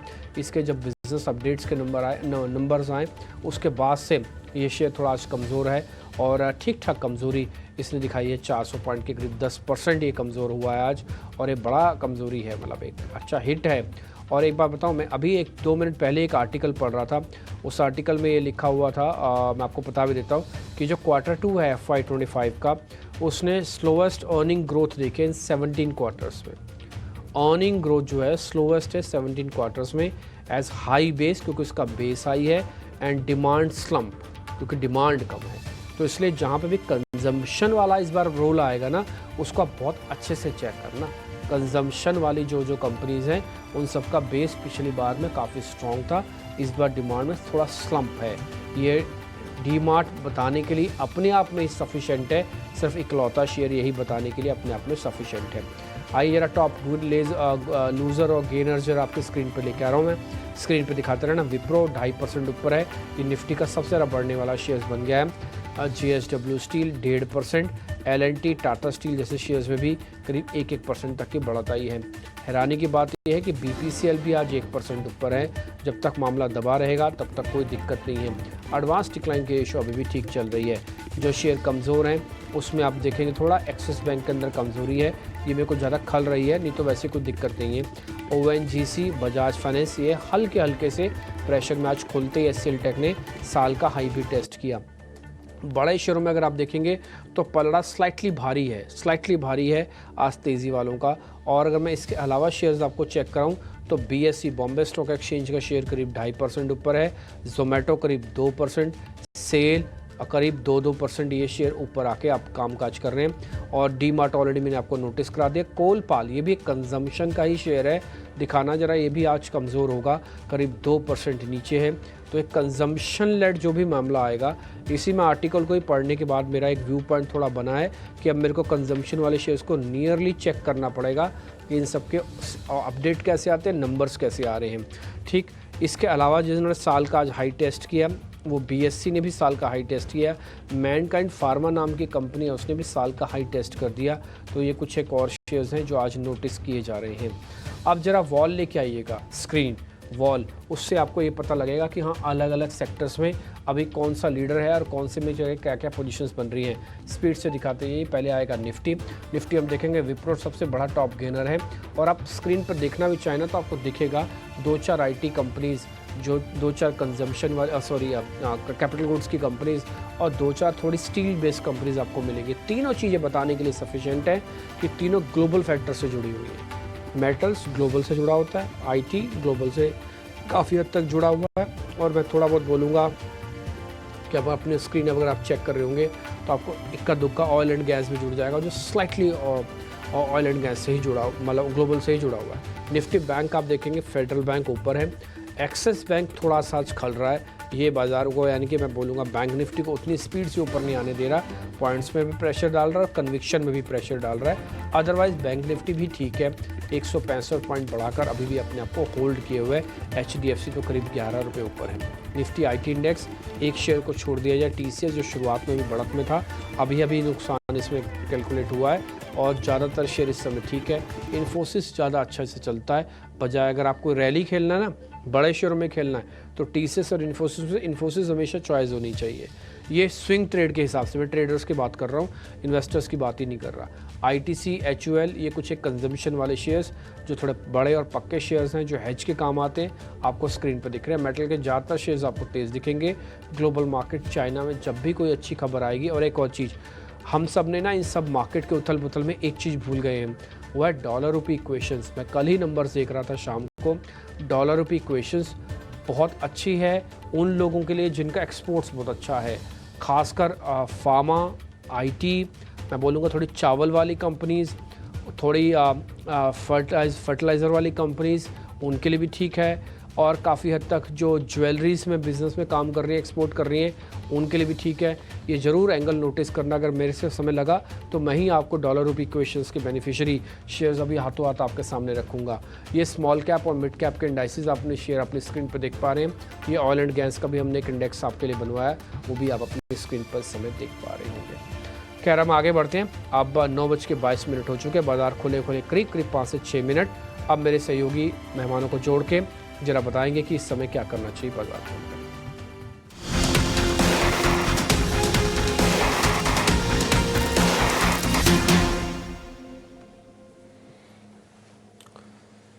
तो बाजार की तेजी पर शुरुआत है। निफ्टी करीब 70 अंकों पर। निफ्टी बैंक की बात करें तो 170 अंकों के आसपास की तेजी निफ्टी बैंक में है और बहुत ही कमजोर शुरुआत हुई है डीमार्ट के नतीजों के बाद, ब्रोकरेज के डाउनग्रेड्स के बाद। हालांकि लोअर लेवल से हल्की सी रिकवरी हम देख रहे हैं, करीब 10% शेयर टूट गया था, अभी 7-8% आपको नीचे दिखेगा डीमार्ट का शेयर। लेकिन आपको ओपनिंग ट्रेड में मौके कहां पर बन रहे हैं ये समझने की कोशिश करते हैं। हमारे साथ हैं शिवांगी शारदा और इसके अलावा नूरेश मिरानी भी हमारे साथ जुड़ गए हैं। नूरेश जी, बहुत शुक्रिया आपका समय देने के लिए। आपसे शुरुआत कर लेते हैं, बताइए ओपनिंग ट्रेड कहां पर लेना है अभी? LNT जो है वो अच्छा लगता है कि जहां पे वो प्रीवियस ट्रेडिंग रेंज के बैंड पे है। अगर इलेक्शन डे पे देखे तो स्टॉक ने 3300 3400 का लो बनाया था, तो अराउंड 3500 3450 गुड बाइंग रेंज लगता है। स्टॉप लॉस होगा 3450 का, एक्सपेक्टिंग कि ये बाउंस बैक पहले 3750 3900 तक जा सकता है। ठीक है, 3450 रुपए का स्टॉप लॉस लगा लीजिए एलएनटी में। एलएनटी को लेकर ब्रोकरेजेस का अपग्रेड भी आया है, रिपोर्ट अच्छी आई है, टारगेट्स अच्छे से बढ़ाए हैं और आप 3800-3900 के टारगेट के लिए आप इसको प्ले कर सकते हैं एलएनटी के शेयर को। यह आपके लिए खरीदारी की सलाह है। हाल फिलहाल हमने देखा भी है कि जो भी कैपिटल गुड्स वाली कंपनीज है ना, सारी की सारी चली हैं। कमिंस को लेकर एक नेगेटिव न्यूज़ आई थी, नेगेटिव रिपोर्ट आई थी इनफैक्ट, उसके चलते वो शेयर गिरा, अदरवाइज बाकी आपको चौतरफा मोमेंटम दिखेगा। तो एलएनटी पर ये राय है नूरेश जी की। शिवांगी, आप बताइए आपकी नज़र कहाँ गई है, ओपनिंग ट्रेड क्या होगा आपकी तरफ से? जी बिल्कुल, पहला अपडेट तो रहेगा कि नाल्को पे हमारा जो है टारगेट्स हिट होते हुए दिखा है। तो यहाँ पे प्रॉफिट बुकिंग ज़रूर हम कर सकते हैं। अगर दूसरा पिक की अगर हम बात करें, यहाँ पे हीरो मोटोकॉर्प काफ़ी प्रॉमिसिंग लग रहा है। स्टॉक जो है एक अच्छे सपोर्ट लेके अब घूमने की पूरी तैयारी कर रहा है, तो रिस्क रिवॉर्ड काफ़ी फेवरेबल रहेगा इन लेवल्स पे। हमने देखा है कि मंथ ऑन मंथ बेसिस पे कंसोलिडेशन हुई है हायर जोन्स पे, जो कि एक इंडिकेशन है कि स्टेबल है, सपोर्ट पे स्पाइंग इंटैक्ट है स्टॉक में। और फिलहाल हम देख रहे हैं कि ये जो सीजनैलिटी इफेक्ट रहता है वो काफ़ी इन महीनों में ऑटो और टू व्हीलर स्पेस में काफ़ी पॉजिटिव रिजल्ट आता है। तो यहाँ पे खरीदारी की सलाह है। 5780 के टारगेट्स बनते हुए दिखेंगे नेक्स्ट 5450 के एक स्टॉक के साथ।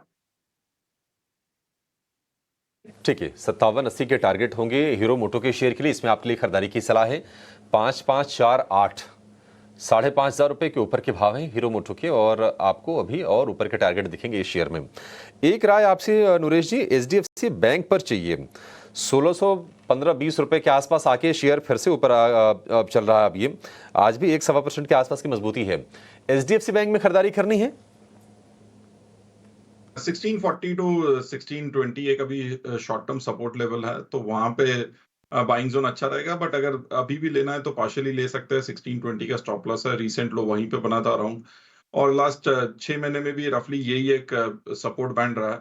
Slowly and steadily bounce back होना चाहिए 1750 1780 तक। एक्सपेक्टेशन ये नहीं है कि फट से बाउंस बैक हो जाए, बट ये जोन अच्छा है टू बाय। 1750 1780 तक आप को इसमें बाउंस देखने को मिलेगा, और ये ठीक है लेवल्स। आपको खरीदारी करनी है तो 40 रुपये नीचे का इससे आप स्टॉप लॉस लगा लीजिए 1620 रुपये के आसपास का, और आप एचडीएफसी बैंक में भी खरीदारी कर सकते हैं। शिवांगी, आप जरा चेक कीजिए सामिल संवर्धन मदरसन 200 रुपये के ऊपर ये टिका हुआ है और धीरे धीरे तेजी दिखा भी रहा है शेयर। ये आज भाव हो गया इसका 215 रुपये का। संवर्धन मदरसन, जरा आप बताइए क्या तेजी करने के लिए ये ठीक भाव पर है? इस स्टॉक की अगर हम बात करें यहाँ पे तो हमने देखा है कि प्रीवियस हर्डल जोन्स को सरपास करने की पूरी तैयारी कर रहा है। तो 216 एक इम्पोर्टेंट लेवल है, उसको क्रॉस करते ही नेक्स्ट जो टारगेट्स यहाँ पे बनते आ रहे हैं वो है राउंड अबाउट 220 तक के लिए। तो ये लेवल्स हम ध्यान रख सकते हैं। 230 तक के लिए आपको इमीडिएट इसमें ये टारगेट मिल सकते हैं।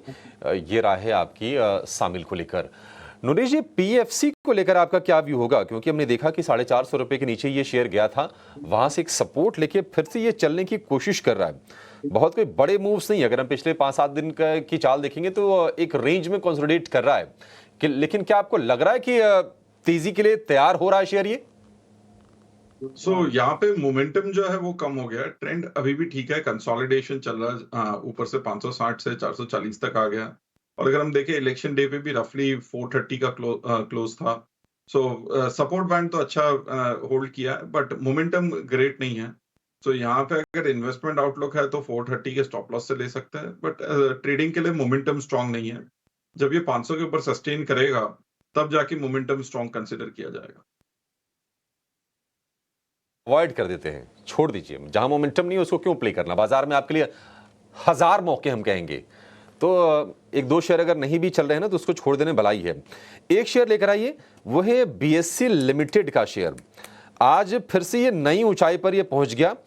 4656 रुपए का इसका भाव है, और जो कुछ भी रेगुलेटर्स की तरफ से एफएनओ ट्रेड को लेकर एक्शन लिए जा रहे हैं, रिटेल को डिस्करेज करने को लेकर, उसका बेनिफिशियरी बन रहा है बीएससी लिमिटेड, और लगातार ये शेयर चल रहा है। शिवांगी, कितना चलेगा, कहां तक जाएगा शेयर? क्योंकि अगर मैं इसको महीने भर में देखूं तो ये बहुत तेज रफ्तार से चला है। अब तो मतलब इतनी तेजी इक्विटी में ठीक है, रिटर्न्स बनते हैं, लेकिन बीएससी ने तो कमाल कर दिया। 2200 रुपए से चलते चलते भी 4600 को पार कर गया ये। जी, एक्सचेंज रिलेटेड काउंटर्स या फिर ब्रोकरेज फर्म्स सबकी की हम बात करें, of course disclaimer disclosures applied, काफी पॉजिटिव है। एंड हम देख रहे हैं कि बीएससी एक ऐसा स्टॉक रहा है परफॉर्मर ऑफ द ईयर इस साल में। हमने देखा है अभी तक 100% से ज्यादा इसमें रिटर्न्स दे चुका है। एंड काफी पॉजिटिव है ये स्टॉक, और मेरा यहाँ मानना है कि ये मस्ट हैव्स है पोर्टफोलियो में, तो बिल्कुल इसको रखे। नेक्स्ट जो टारगेट्स यहाँ पे है सीधा 4800 और फिर पोजिशनली 5000 तक के लिए बनते हुए दिख रहे हैं। तो बिल्कुल यहाँ पे बने रहे, सपोर्ट्स को आगे की तरफ ट्रेल करे। 4550 एक इम्पोर्टेंट लेवल है। फिलहाल होल्ड करने की सलाह है। आप देखिए यहाँ पे स्टॉक 4600 के भी पार निकलता हुआ दिख रहा है और साथ ही सस्टेन भी कर रहा है। पर बाजार में दोनों ही साइड के मौके दिख रहे हैं। कई सारे काउंटर्स जो हैं तेज़ी से ऊपर जा रहे हैं, जिसमें कि एक स्टॉक जो कि मैं हाईलाइट करना चाहूँगी वो है टोरेंट पावर का स्टॉक।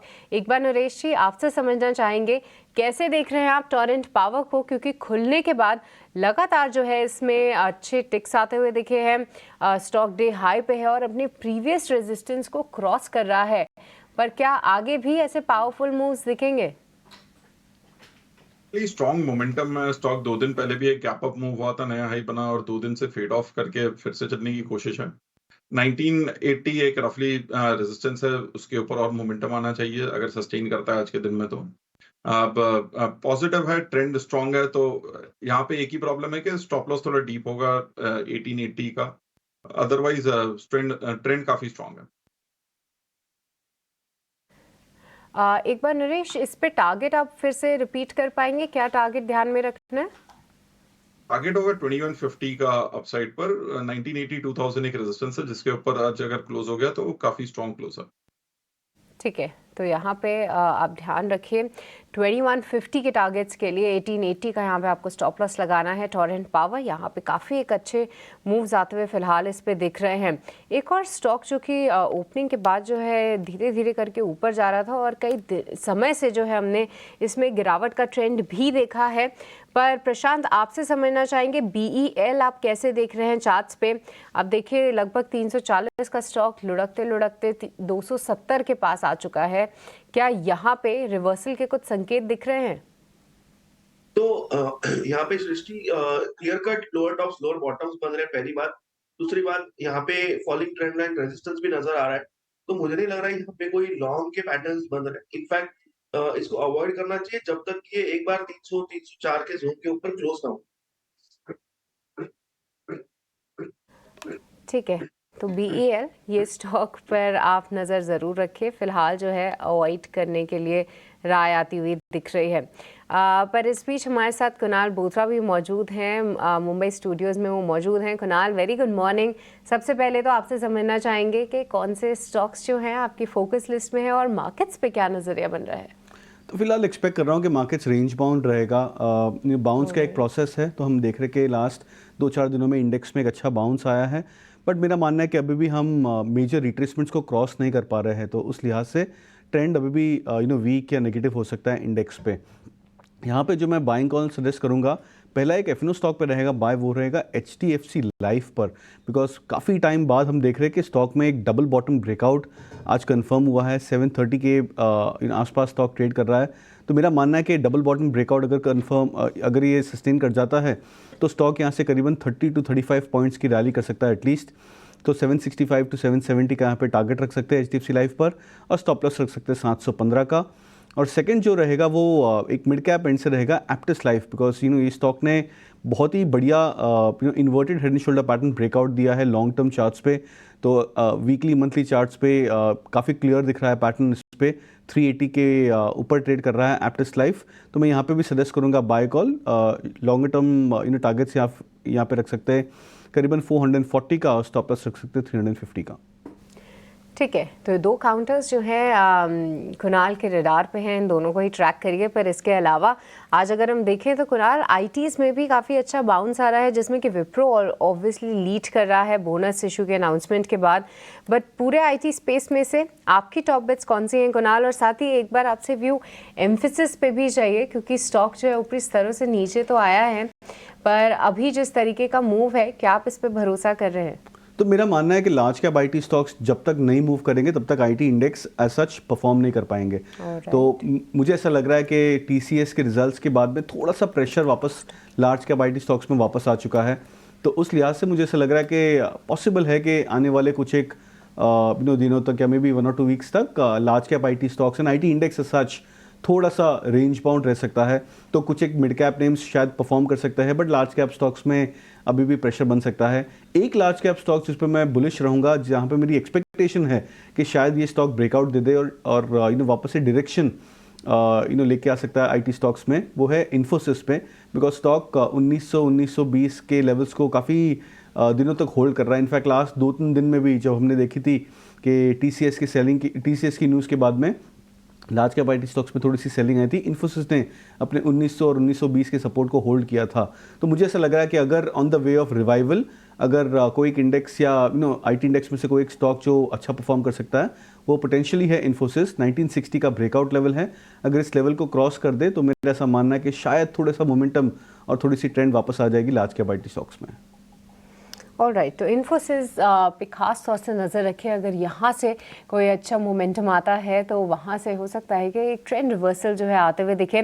पर कुणाल, मैं दूसरे एक्सपर्ट के पास जाऊँ, एक और मुझे आपसे स्टॉक पे राय चाहिए थी, वो थे GIC-RE।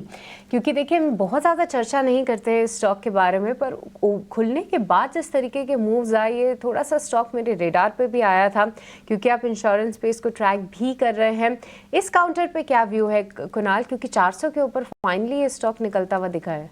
जी हाँ, और सबसे खास बात है तो दो काउंटर्स होते हैं जो जल्दी सेम ट्रेंड में मूव करते हैं ये PSU साइड में। एक है न्यू इंडिया एश्योरेंस और दूसरा है GIC।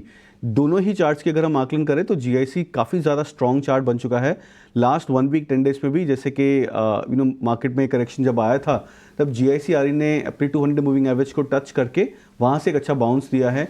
न्यू इंडिया एश्योरेंस जो अपनी 200 मूविंग एवरेज के काफ़ी नीचे ट्रेड कर रहा है, करीबन 10% से नीचे ट्रेड कर रहा है। तो मेरा ऐसा मानना है कि पॉसिबल है कि GIC-RE एक स्ट्रॉन्ग आउट परफॉर्मर है, लीडर है PSU पैक में से, और यहाँ से पॉसिबल है कि स्टॉक में और अच्छा मोमेंटम आ जाए। 400 के लेवल्स को क्रॉस किया है, वॉल्यूम्स ठीक ठाक है फिलहाल। तो मुझे ऐसा लग रहा है कि अगर वॉल्यूम्स पिकअप हो जाएंगे तो स्टॉक 420 to 440 की रेंज को भी टेस्ट कर सकता है। ऑलराइट, तो GIC-RE यहाँ पे खास तौर से नज़र रखिए, 400 के ऊपर सस्टेन करता है। अगर यहाँ पे वॉल्यूम्स का सपोर्ट आता है तो 420 430 ये कुछ लेवल्स जो हैं आपको ट्रैक ज़रूर करने हैं। पर चलिए अब आगे बढ़ते हैं और फोकस करते हैं डीमार्ट के शेयर में, क्योंकि यहाँ पे जिस तरीके के अपडेट्स आए हैं कंपनी की तरफ से, उसके बाद एक भारी गिरावट का शिकार हुआ है डीमार्ट का शेयर। क्या कुछ अपडेट्स हैं आने वाले टाइम के लिए, क्या कुछ कंपनी गाइडेंस बता रही है, ये सभी समझते हैं, इसके कारण समझते हैं पीछे के, और जिन्हें हमारे साथ जुड़ चुके हैं ये पूरी डिटेल्स के साथ। जिन्हें जी, तो एवेन्यू सुपरमार्ट्स देखेंगे तो 7% का हमें डाउनफॉल नज़र आ रहा है। पहले हम रिजल्ट्स की तरफ देख लेंगे तो अनुमान से कमज़ोर रिजल्ट्स हमें देखने मिले हैं, और रेवेन्यू में करीब 14% की ग्रोथ देखने मिल रही है। वहीं मुनाफे में 8% की ग्रोथ देखने मिल रही है। और अगर हम EBITDA मार्जिन्स की तरफ नज़र डालें तो वहाँ भी हमें दबाव नज़र आया है। 7.9% रिपोर्ट किया है versus 8.1% year on year basis पे। इसी के साथ अगर हम मैनेजमेंट की कमेंट्री की तरफ नज़र डालें Q2 की क्या रही, तो उन्होंने कहा है कि जो लार्ज मेट्रो शहर्स है वहाँ पे ऑनलाइन ग्रोसरी फॉर्मेट्स का क्लियर इम्पैक्ट उन्हें नज़र आते हुए दिखने मिला है। और वहीं डीमार्ट का जो अगर ऑपरेटिंग कॉस्ट है लार्ज मेट्रो सिटीज़ में, टर्नओवर पर स्क्वायर फीट का जो रेवेन्यू फिगर है वो काफ़ी हाई है डीमार्ट के लिए। और उन्होंने ये भी रिपोर्ट किया कि डीमार्ट रेडी बिजनेस का ग्रोथ अगर देखेंगे फर्स्ट हाफ ऑफ FY25 में तो करीब 22% की ग्रोथ दिखाई है। इसी के साथ ब्रोकरेजेस का भी व्यू है जहाँ पे हमें मल्टीपल डाउनग्रेड्स नज़र आ रहे हैं। पहले मॉर्गन स्टैनली की बात करेंगे, उन्होंने डाउनग्रेड किया है अंडरवेट रेटिंग पर, और टारगेट प्राइस कट कर दिया है 3,702 रुपये पर। उनका मानना है कि ऑफलाइन और ऑनलाइन दोनों को एग्जिस्ट कर सकते हैं, बट ऑफलाइन जो डिफेंड है उनको डिफेंसिव प्ले नहीं करना चाहिए। उसी के साथ उनका मानना है कि जो कंपटीशन की तरफ से कमेंट्री आ रही है वो डीमार्ट की 20% टॉप लाइन ग्रोथ पर एक क्वेश्चन मार्क नज़र आता है। इसी के साथ JP मॉर्गन ने भी डाउनग्रेड किया है न्यूट्रल रेटिंग पे, और टारगेट प्राइस कट कर दिया है 4,700 रुपये। उनका कहना है कि LFL मॉडरेशन और हाई कॉस्ट ने Q2 के नंबर्स को इम्पैक्ट किया। वहीं क्विक कॉमर्स का इम्पैक्ट क्लियरली नज़र आया है, और जो उनका अनुमान था जो इम्पैक्ट होगा उससे भी ज़्यादा नज़र आया है ये इम्पैक्ट।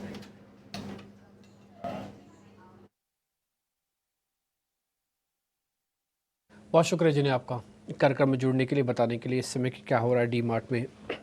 बैंक निफ्टी पे आइए, करीब 250 पॉइंट की तेज़ी हो चुकी है। साथ में दिखाइए जरा HDFC बैंक, करीब 22 रुपये की बढ़त है। आज सुबह भी हम 3-4 चीज़ें आपको नोटिस करवा रहे थे कि बैंक निफ्टी थोड़ा ज़्यादा अच्छा है, ज़्यादा चल सकता है। दूसरा पॉइंट, बैंक निफ्टी एक और अटेम्प्ट लेने आ रहा है 51,500 को ब्रेक करने की। HDFC बैंक डेज हाई पे खड़ा है, और आज मेरे को थोड़ी बहुत निराशा सिर्फ एक्सिस बैंक से हुई।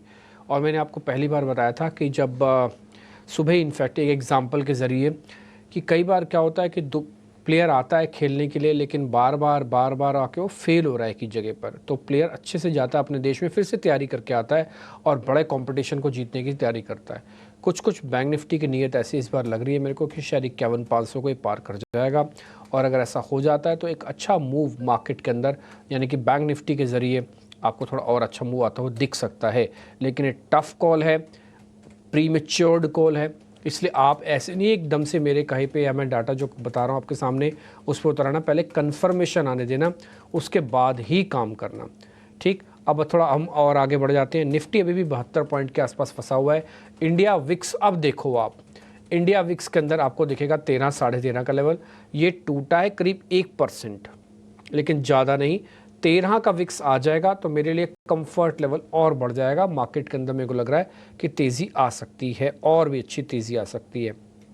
अब आ जाते हैं जरा टॉप गेनर्स पे, ऐसे शेयर्स पे लॉन्ग साइड पे जहाँ पे पोजीशंस काफ़ी अच्छी बन रही हैं। जरा मेहमानों से उनके बारे में पता करते हैं। जरा स्क्रीन पे दिखाते जाइएगा वो सारे शेयर्स। नाल्को के अंदर अच्छा मूव है, बट वॉल्यूम नहीं है, कभी भी फिसल सकता है ये शेयर। ठीक, दूसरा शेयर्स दिखाना, एक विप्रो, ये ठीक है, HDFC लाइफ ये ठीक है, एम्फेसिस ये भी ठीक है। एक काम करते हैं, HDFC लाइफ के बारे में पता करते हैं। HDFC लाइफ दिखाइए एक बार जरा स्क्रीन पर। प्रशांत जी, एक बार आपका टेक।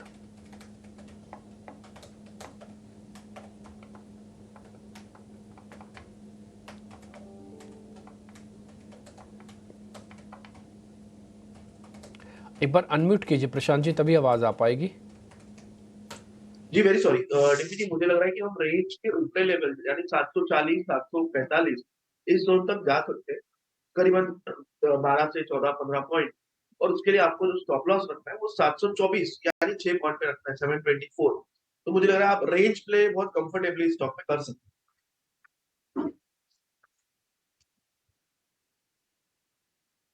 रेंज प्ले अगर हमको कंफर्टेबली करना है, एक बार वापस से स्टॉप लॉस टारगेट बताना सर, मैं लिख नहीं पाया। स्टॉप लॉस टारगेट दो। 724 स्पॉट क्लोजिंग का स्टॉप लॉस रख के आप 745 742 ये टारगेट्स रख सकते हो। 745 का टारगेट है, 724 का स्टॉप लॉस लगाओ इस पे स्टैंप, और एक बार ट्रेड लेना चाहो तो ले सकते हो। 15 रुपये करीब यहाँ से आएंगे, 6 रुपये करीब जाएंगे। रेशो हो गया 1:2 का।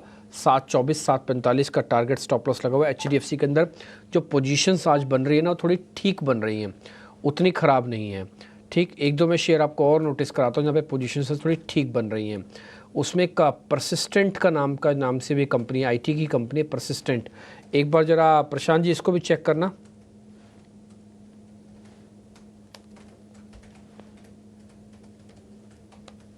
तो डिम्पी जी, यहाँ अगर हम देखें तो स्ट्रेंथ नजर आ रही है, शुक्रवार के वॉल्यूम्स बहुत ही स्ट्रॉन्ग थे।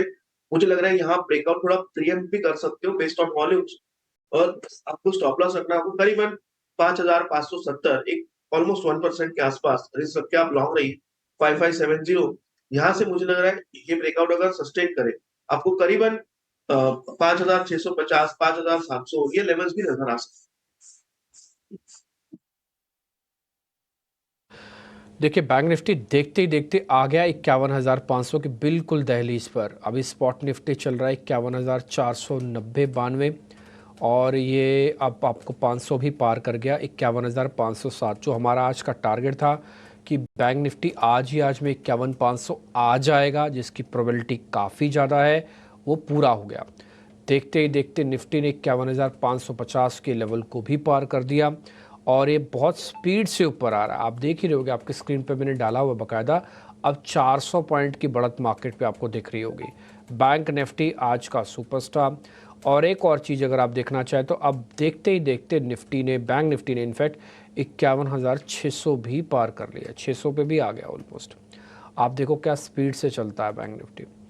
और अभी थोड़ी देर पहले मैंने आपको 300 350 पे नोटिस कराया, अब मैं 600 पे आपको नोटिस करा रहा हूँ। क्या शानदार बैंक निफ्टी ने मूवमेंट दी। इंडिया विक्स दिखाओ, डेज लो पे आ चुका है, डेज लो पे दिखाओ एक बार जरा इंडिया विक्स को। डेज लो पे आके टेस्ट कर रहा है। और मैं आपको एक छोटा सा पॉइंट और बताता हूँ। मेरे पास जो एक शीट रहती है, ये करीब 13 तक भी आ सकता है इंडिया विक्स। अगर ये 13 तक आएगा तो आज की जो बढ़त मार्केट ने बनाई है उसको कोई छोड़ेगा नहीं, उसको सब लोग पकड़ेंगे, और अभी चेस भी होगा। HDFC बैंक दिखाओ, सबसे बढ़िया कंटेंडर आज HDFC बैंक है जो कि हेल्प कर रहा है। और मैं बोलूँगा सिर्फ HDFC नहीं है, बल्कि आप वो चारों पांचों शेयर्स दिखाओ जो हम सुबह भी आपको नोटिस कराते, कोटक, इंडसन, एक्सेस को छोड़ के, हाँ एक्सेस को छोड़ के, कोटक, इंडसन, ICICI और HDFC स्क्रीन पर। ये बॉस बड़े शेयर नहीं, बैंक निफ्टी का TCS कब से पार्ट होने लग गया। Kotak, IndusInd, ICICI, HDFC bank, आप देखोगे सब के सब ऑलमोस्ट डेज हाई पे हैं, एक्सेस को छोड़ के जिसमें शुरुआत से ही प्रॉब्लम थी। अब आप ये देखो वो चारों शेयर, मैंने आपको सुबह भी एक एग्जांपल देके बताया था कि इस बार ये बैंक निफ्टी ज़्यादा अच्छी तैयारी करके आया है मार्केट के अंदर, और इस बार इसकी तैयारी दिख रही है मार्केट के। निफ्टी को पछाड़ने की कैपेसिटी इस बार बैंक निफ्टी के अंदर रख रहा है। तो आप अपने वित्तीय सलाहकारों से पूछ के ही काम करो। हाँ देखो, इसमें से जो मैंने आपको बैंक बताए वो चारों का सबका साथ सबका विकास। पहले क्या होता था, वो 2 बैंक लेके आता था, वो ज़्यादा से ज़्यादा ICICI ले आता था और बचा घोटा HDFC ले आता था। अब HDFC, ICICI, इंडसन, कोटक आने को एक्सेस भी आता, बट आज एक्सेस के अंदर स्ट्रॉन्ग पोजीशंस नहीं बन रही हैं मार्केट के अंदर, इसलिए मैंने इसको छुड़वा दिया। अदरवाइज़ वैसे कोई दिक्कत नहीं है, एक्सेस भी पार्ट है। देखते ही देखते बैंक निफ्टी 460 पॉइंट की बढ़त के साथ 51,600 को पार करके 632 हो गया। दिखा दो जी जरा बैंक निफ्टी के दर्शन। 51,500 से जस्ट पहले मैंने आपको नोटिस कराया क्या स्पीड से बैंक निफ्टी चला है और क्या ज़बरदस्त मोमेंटों के साथ चला है। अब आप देखोगे ये सभी शेयर्स जो मैंने 4-5 शेयर्स आपको नोटिस करवाए, ये दिन भर में अपनी पकड़ अगर नहीं खोते तो ये बैंक निफ्टी और चलाएगा, और आज ही आज में 51,800 भी कर देगा। कोई बड़ी बात नहीं, 51,800 आज ही आज में बता दें। और मैं बता दूं बैंक निफ्टी के फ्यूचर्स अभी भी प्रीमियम पे चल रहे हैं और एक 250 पॉइंट के प्रीमियम पे है। दिखाना एक बार जरा फ्यूचर वाली प्लेट, वहाँ पे जरा आपको मैं ओपन इंटरेस्ट भी चेक करवा देता हूँ। ये ऐसा नहीं कि ये सिर्फ मेरे पास ही पॉइंट्स हैं, ये आपको मैं रोज़ ही नोटिस कराता हूँ। देखिए क्या शानदार शॉर्ट कवरिंग आई है, 2% का ओपन इंटरेस्ट शेडिंग हुई है, 2 लाख से ज़्यादा कॉन्ट्रैक्ट ओपन खड़े थे। ओपन में क्या होता है, तेज़ी और मंदी दोनों होते हैं। अब जब मंदी के सौदे घटेंगे तो तेज़ी वालों का बोलबाला बनेगा, तो तेज़ी वालों का बोलबाला ऐसे ही हो रहा है। मंदड़ियों को डर लग रहा है कि मंदी करके बहुत बड़ा पैसा नहीं बना पाएंगे हम। और मैंने आपको बताया था जब सुबह सुबह हमसे अभिषेक जी ने पूछा कि मार्केट के अंदर क्या हुआ, तो हमने कहा उसने आधा काम अपना कर दिया है, बेस बना दिया है, बस चलना बाकी है। अब धीरे धीरे करके और लोग भी देख रहे हैं, बैंक निफ्टी समझ रहे हैं, बट हमने सुबह ही आपको एक पॉइंट नोटिस करके बताया कि बैंक निफ्टी को छोड़ना नहीं। बैंक निफ्टी आपका सच्चा दोस्त है, अच्छी तैयारी करके आया इस बार, सारे शेयरों से बातचीत करके आया इस बार ड्राइंग रूम में बैठ के कि भाई इस बार मैं अकेले नहीं जाऊंगा, आप सबको भी चलना पड़ेगा। मैं 2 बार मार खा के आया हूँ 51,500 पे, अब आपको साथ चलना पड़ेगा। तो सबका साथ सबका विकास वाला नोटिस लेते हुए आज बैंक निफ्टी चल रहा है। और ये मेरे को अच्छा लगा देख के कि जो डाटा ने एनालिसिस करके आपको बताया वो दिखा। देखते ही देखते निफ्टी का भी कॉन्फिडेंस हाई है और अब आप निफ्टी भी 150 पॉइंट ऊपर आके 25,106 पे आ गया है। एक बार जरा निफ्टी का IT इंडेक्स दिखाएंगे आप, खाली निफ्टी का एक बार IT इंडेक्स दिखाना, और अभी कोई मत दिखाओ, किसी इंडेक्स को भी मत दिखाओ, एक बार जरा IT इंडेक्स दिखाना, निफ्टी IT इंडेक्स। यस, अभी पूरा उतना शार्प नहीं चला है। एक बार निफ्टी का मेटल इंडेक्स दिखाना, खाली मेटल इंडेक्स दिखाओ एक बार, और एक बार निफ्टी का सरकारी PSC इंडेक्स होगा, निफ्टी PSC इंडेक्स, वो भी दिखाना, और एक निफ्टी का रियल एस्टेट वाला भी इंडेक्स दिखाना। ये 4 इंडेक्स में से अगर आप मेरे से पूछेंगे सबसे ज़्यादा सौदे कहाँ पे ढूंढे जाएं, तो मैं बोलूँगा पहले तो बड़े शेयर्स जो मैंने ऑलरेडी आपको नोटिस करा दिए, दूसरा PSCs यानी कि पब्लिक सेक्टर अंडरटेकिंग, तीसरा रियल एस्टेट के अंदर, और फिर बच जाए तो मेटल्स और IT के अंदर। देखो पूरे बाजार को साइड में बिठा दो बाबा। सिर्फ ये जो 4-5 सेक्टर्स मैंने आपको नोटिस करा, इसी में से आप ट्रेड ढूंढो। सेक्टर्स नोटिस हो गए तो ट्रेड ढूंढना और आसान हो जाता है। ये रफ कैलकुलेशंस करके मैंने आपको बता दी है, लेकिन आप अपने वित्तीय सलाहकार से पूछ पाछ के ही काम करना, जैसे आपको ठीक लगे वैसे ही बनाना सौदा। इंडिया विक्स थोड़ा और घट जाए तो ज़्यादा अच्छा है, ये 13 के आसपास आ जाएगा तो मेरे को काफ़ी अच्छा लगेगा। चलो मैं आपको एक और चीज़ आपको नोटिस कराता हूँ, मैं आपको भी देख के अब बढ़िया लगेगा कि आज देखो कॉल्स के अंदर क्या ज़ोरदार बाइंग हुई है। 51,500 की कॉल दिखा सकते हो आप, फिर अवनी भट्ट से भी जुड़ेंगे, एक ऑप्शंस का ट्रेड उनसे भी लेंगे। 51,500 की कॉल दिखाओ, अभी बैंक निफ्टी ने अभी भी पार किया है। ये कॉल आज सिर्फ 150 रुपये की थी, अब 350 रुपये की है। दिखा सकते हो 16 अक्टूबर की 2 दिन के बाद की एक्सपायरी वाली कॉल। यस, ये वाली, ये जो आप 381 रुपये देख रहे हो ना, ये 138% सामने से बढ़ी है। गैप से नहीं लाए थे इसको बढ़ा के, सामने से बढ़ाया है। और ओपन इंटरेस्ट अभी ज़्यादा नहीं आया, यानी कि कॉल ने इमीडिएट रिएक्शन दिया और आज में मूव करके दिखाया।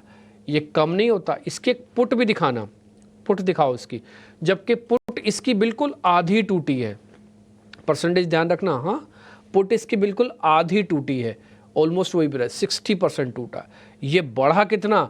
135%। जब कोई भी कॉल पुट से डबल बढ़ जाए, इसका मतलब है कि वहाँ पे जो इंटरेस्ट है वो काफ़ी अच्छे से जगा हुआ है। तो इसलिए जो मेरा 50-800 की सुबह आपको बात बता रहा था, मैं इसको शिफ्ट करके अब 51-200 का बेस की बात भी बोलूँगा। मेरे पास बेस आ चुका है, अब मैं राइड करूँगा टिल हो सकता है 52,000 तक। तो मैंने जितने एंगल में आपको बता सकता था अपनी डाटा स्टडी से, चर्निंग से, वो सब कुछ मैंने आपके सामने रख दिया। अवनी भट्ट अब आपको बताएंगे आज के ऑप्शंस का ट्रेड। लेके आइए ऑप्शंस का चैंपियन।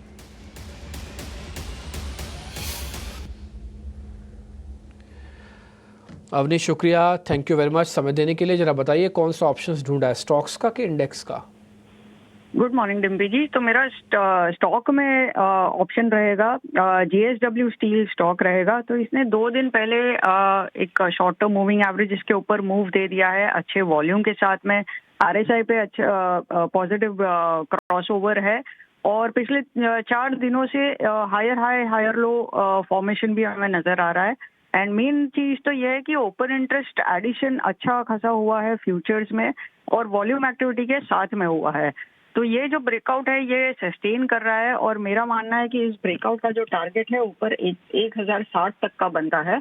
तो इसको हम जो ट्रेड करेंगे वो अक्टूबर सीरीज के 1030 की कॉल खरीद करके करेंगे, जो कि 20 से 21 रुपए में आपको मिलेगी। टारगेट इसका रहेगा 40 रुपए का और स्टॉप लॉस रहेगा 11 रुपए का। तो टारगेट पे अधिकतम मुनाफा बनता है 12,350 रुपए का और अधिकतम रिस्क जो है वो सीमित रहेगा 6,500 रुपए तक। ठीक है, डन। तो JSW स्टील की कॉल होगी 1030 की। थोड़ी देर पहले भी मैं आपको नोटिस करवा रहे थे कि आप एक तो सरकारी कंपनीज, रियल एस्टेट का इंडेक्स, IT का इंडेक्स और मेटल का इंडेक्स, इससे ही शेयर छांटना। और अवनी भट्ट ने उन्हीं मेटल में से एक शेयर आपके लिए छांटा है। ये सिर्फ आज का नहीं है, आप JSW स्टील को 2 दिन से चेक कर लो, यानी कि फ्राइडे सेशन और थर्सडे का सेशन, आपको खुद पता लग जाएगा कि ये बढ़िया अच्छी से पोजीशनड शेयर है। इसकी कॉल पकड़ सकते हो आप, 1030 की स्ट्राइक की है, 20-21 रुपये एक्सरसाइज प्राइस छोटा भी है, काम भी आएगा आपके, पैसा डबल होने के चांसेस हैं और 40 रुपये का टारगेट है। 50% तक का लॉस कैलकुलेटेड है, इसलिए 6,000-12,000 रुपये प्रॉफिट लॉस कैलकुलेटेड है। ये 1:2 की रेशो में है और JSW स्टील है। अवनी, बहुत शुक्रिया, थैंक यू वेरी मच ये आज ट्रेड नोटिस करवाने के लिए। चलिए चलते चलते एक शेयर मेरे को और लॉन्ग साइड पे मैं ज़रा देख लेता हूँ, अगर कुछ समझ में आता है तो मेरे पास होगा। एक बार ज़रा दिखा सकते हैं श्रीराम फाइनेंस, स्क्रीन पर ज़रा दिखाइएगा श्रीराम फाइनेंस। एक बार ज़रा ये शेयर दिखाइए, श्रीराम फाइनेंस। श्रीराम फाइनेंस नाम से शेयर होगा 3400 के आसपास का। यस, ये बनाइए, डेज हाई पे है। ये शेयर की पोजीशनिंग भी काफ़ी अच्छी हो रही है, बट थोड़ा सा वॉल्यूम की और ज़रूरत है। एक बार प्रशांत सर आप इसको चेक करोगे श्रीराम फाइनेंस को? ट्रेड है तो बताओ, नहीं तो फिर छोड़ देंगे। मुझे लग रहा है बेस तो फॉर्म अच्छा हो चुका है और टेक ऑफ भी हो रहा है। आज का जो लो बना है 3,355, उसके नीचे आपको स्टॉप लॉस रखना है। स्टॉप लॉस आपको वही रखना होगा जो भले डीप हो। तो मेरे हिसाब से 3,350 के नीचे स्टॉप लॉस रख के लॉन्ग चाहिए। आपका यहाँ से टारगेट होना चाहिए करीबन 3,500, 3,525 के आसपास। ठीक है, श्रीराम फाइनेंस को लेकर ये व्यू 2% ऊपर फिलहाल शेयर है। 25,100 के ऊपर का निफ्टी आपको दिखेगा। आज एक चीज़ हम देख रहे हैं, आप खुद भी जरा चेक कर लीजिएगा बाजार में, वो ये कि दिवाली को लेकर जिन स्टॉक्स में बाइंग होनी चाहिए उन स्टॉक्स में हो रही है, चाहे वो शू वाले हों, चाहे फूड से जुड़े हों या फिर ट्रैवल से जुड़े हों। ये तमाम शेयर आज आपको चलते हुए दिखेंगे। आज सारे हमें ऐसा ट्रेंड दिख रहा है बाजार में। लेकिन कुछ और शेयरों पर जरा नज़र डालते हैं। निफ्टी में कोई भी ऐसा शेयर नहीं जहां पर 1% के आसपास की गिरावट हो। एक जरा व्यू चाहिए ऑयल मार्केटिंग कंपनीज को लेकर। एचपीसीएल पर प्रशांत जी जरा व्यू दीजिए। क्रूड थोड़ा सा नरम हुआ तो एचपीसीएल चल गया, हालांकि जो चिंताएं हैं मिडिल ईस्ट में जस की तस बरकरार हैं, मतलब डी एस्केलेशन वाले संकेत नहीं है, एस्केलेट फर्दर नहीं हुआ, वो चीज आई है जरूर। एचपीसीएल या फिर कोई और ओएमसी कोई ट्रेड बन रहा है आपके हिसाब से, या फिर अभी नजरअंदाज कर दें? तो अभिषेक जी मुझे लग रहा है कि बेस के बहुत नजदीक है, बट कोई इंडिकेशन आया नहीं, तो जैसे आपने कहा थोड़ा वेट करना चाहिए, वॉच लिस्ट में रखिए, बट फिलहाल जल्दबाजी में बाय नहीं करना चाहिए। मेरे हिसाब से इसको इसको वॉच लिस्ट में रखना चाहिए।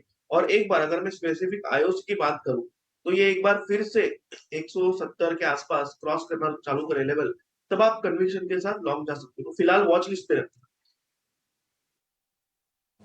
ठीक है, वॉच लिस्ट पर रखना है फिलहाल शेयर को। निफ्टी बैंक के 12 में से 9 शेयर मजबूत हैं, और अगर मैं पॉइंट वाइज आपको कंट्रीब्यूशन बताऊं ना, तो अकेले 300 अंकों का योगदान है एचडीएफसी बैंक का। उसके नीचे नीचे थोड़ी थोड़ी बाइंग हम देख रहे हैं कि आईसीआईसीआई बैंक में है, एसबीआई में है, और कोटक बैंक में भी बाइंग हमें दिख रही है। एसबीआई, प्रशांत जी आपको लगता है कि ये चलेगा, या फिर, क्योंकि आई थिंक मेरी आपसे ही बात हुई थी, आपने बोला था कि नहीं 810 के पार जाए तो ही एसबीआई में कोई पोजीशन लेनी है। क्या व्यू होगा आपका एसबीआई के शेयर को लेकर? अभी भी वही सलाह होगी, 810 के ऊपर क्लोज होने दीजिए। सिर्फ क्लोज होने के बाद आप इस पे लॉन्ग जा सकते हो। स्टॉप लॉस रखेंगे 800 के नीचे 798, और होल्ड करेंगे फॉर टारगेट्स अराउंड 830 835, बट इसको 810 के ऊपर क्लोज होना जरूरी है। ठीक है, 810 के ऊपर क्लोज होने दीजिए। ठीक है, अगला सवाल भी जरा आप बैंकिंग पर बताइए, फिर क्या फेडरल बैंक ठीक है आपके हिसाब से? तो बिल्कुल यहाँ पे अभिषेक जी मुझे लग रहा है कन्विक्शन नजर आ रहा है in terms of price. Volume थोड़ा सा कम है, बट फिर भी मैं यहाँ पे एक प्रीएम्प्ट कर सकता हूँ, करीबन 187 स्पॉट स्टॉप लॉस रख के लॉन्ग जा सकते हैं। टारगेट आप रेजिस्टेंस लेवल ऑलमोस्ट 200 का रख सकते हो, और 200 अगर ये क्रॉस करें तो इसमें और मोमेंटम आके आपको 203 4 ये लेवल भी नजर आ सकते हैं। ठीक है, 203 204 के लेवल भी आ सकते हैं आपके लिए फेडरल बैंक के शेयर में। कंजम्पशन थीम में ही अगर एक और शेयर को अगर हम देखें, जोमेटो में भी धीरे धीरे करके मूव आ रहा है, फिर से ये शेयर निकल गया है 280 रुपए के ऊपर। जोमेटो को लेकर जरा व्यू दीजिए प्रशांत जी। जोमेटो में क्या आपको मूव यहां से बड़े दिख रहे हैं, या फिर एक बार पुराने जो हाइज जो इसने टेस्ट किए थे 298 रुपए तक शेयर गया था, उसके आसपास जाके ही कोई आपका व्यू बदलेगा इस पर? जी मुझे लग रहा है कि ये एक पोर्टफोलियो पिक होना चाहिए, यहाँ पे ट्रेडिंग की सलाह नहीं होगी। आपका जो पोजिशनल स्टॉप लॉस है वो अभी 260 के नीचे क्लोजिंग बेसिस होना चाहिए। थोड़ा डिप मिल जाए तब ऐड कीजिए, ऐसे करके एवरेज आउट कीजिए, बट अप्रोच आपका पोजिशनल और पोर्टफोलियो बेस्ड ही होना चाहिए। ठीक है, जोमेटो को लेकर ये व्यू। निफ्टी है 150 अंकों पर, निफ्टी बैंक है 450 अंकों पर। अगर हम तेजी वाले अगर हम शेयरों की बात करें, श्रीराम फाइनेंस में हम स्ट्रेंथ लगातार देख रहे हैं। विप्रो जो चल रहा है वो बोनस इशू को लेकर बोर्ड बैठक है 17 अक्टूबर को, और विप्रो आपको बता दें कि 13 बार ये बोनस दे चुकी है कंपनी। और निफ्टी या फिर गैर निफ्टी कोई भी कंपनी आप उठा के देख लीजिए, सबसे ज्यादा बोनस देने का रिकॉर्ड है विप्रो के शेयर का। एलएनटी चल रहा है क्योंकि इसको लेकर अपग्रेड आए हैं। 25% यहाँ से शेयर चलने की उम्मीद जता रहे हैं ब्रोकरेजेस। एचडीएफसी बैंक में लगातार स्ट्रेंथ है, 1600 रुपये 1620 रुपये के भाव से चल रहा है शेयर ये। और हीरो मोटो को लेकर आज शिवांगी ने अपना व्यू दिया था कि ये शेयर आपको तेज़ी के लिए रखना चाहिए अपने पास, और हीरो मोटो में 1.5% के आसपास के मूव हम देख रहे हैं। एक शेयर जरा व्यू चाहिए आपसे Prashant ji, real estate segment में ओबरॉय रियल्टी का कैसा लग रहा है आपको शेयर ये?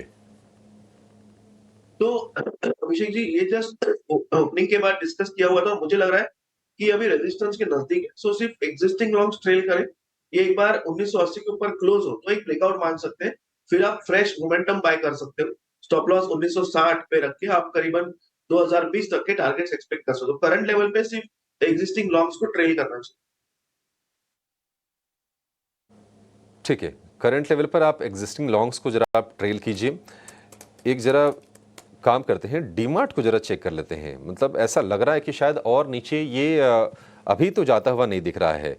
हालांकि प्रशांत जी आपने जो लेवल बताए थे 4400 का, वो सपोर्ट ज़रूर टूटा है एवेन्यू सुपरमार्ट्स के लिए। अब यहाँ से मेरे मन में प्रश्न उठ रहा है और तमाम लोग ये सोच रहे होंगे कि देखिए डीमार्ट में अचानक से रातों रात ऐसा कुछ बड़ा परिवर्तन तो हो नहीं जाएगा कि नहीं कारोबार ऐसा खत्म होने जा रहा है। ठीक है, थोड़ा सा चैलेंजेस हैं इनके लिए, बट इनका भी तो एक ऑफलाइन ऑनलाइन वाला वर्टिकल है ही डीमार्ट रेडी करके। क्या कॉन्ट्रा बाइंग करनी चाहिए? क्योंकि अपने अगर हम हाई से देखेंगे तो करीब करीब 18 से 20% शेयर ये नीचे है। तो अभिषेक जी, मैं यहाँ बाइंग रेकमेंड नहीं करूंगा बिल्कुल भी। इनफैक्ट हम, जैसे आपने कहा, 4400 के नीचे खुले, और अगर हम एक हायर टाइम फ्रेम पे, मंथली टाइम फ्रेम पे देखें तो वहां जो 20 दिनों की एवरेज है करीबन 4050 4100 के जोन में, जो कि एक पोजिशनल बड़ा सपोर्ट होगा। बट मुझे नहीं लग रहा है यहाँ पे बाय करना चाहिए, अवॉइड करना चाहिए। ठीक है, अवॉइड करना चाहिए डीमार्ट के शेयर को। 2 ब्रोकरेज ने इसको डाउनग्रेड किया बाकायदा, और क्विक कॉमर्स यानी कि जेप्टो हो गया या फिर स्विगी इंस्टामार्ट हो गया, ब्लिंकिट हो गया, ये जो तमाम प्लेटफॉर्म्स हैं, क्योंकि आप ये देखिए कि इनका चलन निश्चित तौर पर बढ़ रहा है। और जो एक प्राइस को लेकर होता था ना कि ऑफर्स आपको मिलते थे, डीमार्ट में जाके कोई चीज़ सस्ती मिल जाती थी, डिस्काउंट मिल जाते थे, वो सारी चीज़ें ये भी ऑफर कर रहे हैं। तो निश्चित तौर पर कम से कम जो बड़े शहर हैं और जो नया जो युवा वर्ग है, जो नए जो पोटेंशियल जो कस्टमर्स हैं, उनके बीच में उनका प्रचलन कहीं ना कहीं डीमार्ट को चुनौती देता हुआ दिख रहा है। और इसके चलते देख रहे हैं कि 7% के आसपास की भारी गिरावट हम शेयर में देख रहे हैं। एक शेयर जरा आप प्रशांत जी, आप जरा चेक कीजिए, क्या इसमें कमजोरी और आपको बढ़ते हुई दिख रही है क्या? वो है आईजीएल का। आईजीएल एमजीएल आज दोनों कमजोर हैं। क्या व्यू होगा आपका आईजीएल को लेकर? क्योंकि हाल फिलहाल से अगर हम देखें 550 रुपए से गिर के अब 525 रुपए के नीचे शेयर कारोबार कर रहा है। तो यहाँ पे अभिषेक जी, क्लियरली जो लो बना हुआ है करीबन 520 के जस्ट आसपास, 517 का, ये अहम सपोर्ट है। पर मुझे नहीं लग रहा है यहाँ आपको बाइंग कभी अटेम्प्ट करनी होगी, क्योंकि अहम सपोर्ट टूटा है। इसका सपोर्ट था करीबन 535, उसके नीचे हम ट्रेड कर रहे हैं। मेरे हिसाब से इसको अवॉइड करना चाहिए। अवॉइड करना चाहिए आपको आईजीएल को भी और एमजीएल दोनों को। दोनों शेयर हालांकि कमजोरी के साथ ही कारोबार कर रहे हैं। ठीक है, बाजार में स्ट्रेंथ थोड़ी सी और बड़ी है। 25,120 का है निफ्टी, करीब 155 अंकों की तेजी। निफ्टी बैंक की जो तेजी है 533 अंकों की है। एडवांस डिक्लाइन अगर आप देखेंगे तो वो भी फेवरेबल है तेजी के खिलाड़ियों के लिए। 1336 शेयर मजबूत हैं और 1066 शेयर आज कमजोरी के साथ कारोबार कर रहे हैं। निफ्टी में एक भी ऐसा शेयर नहीं है जहां पर 1% की कमजोरी हो।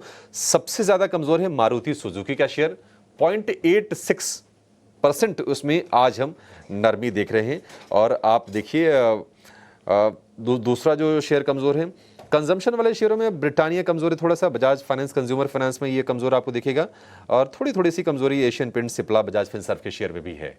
तो बाजार में स्ट्रेंथ बरकरार है। लेकिन कमोडिटीज मार्केट में क्या हो रहा है, वहां पर मौके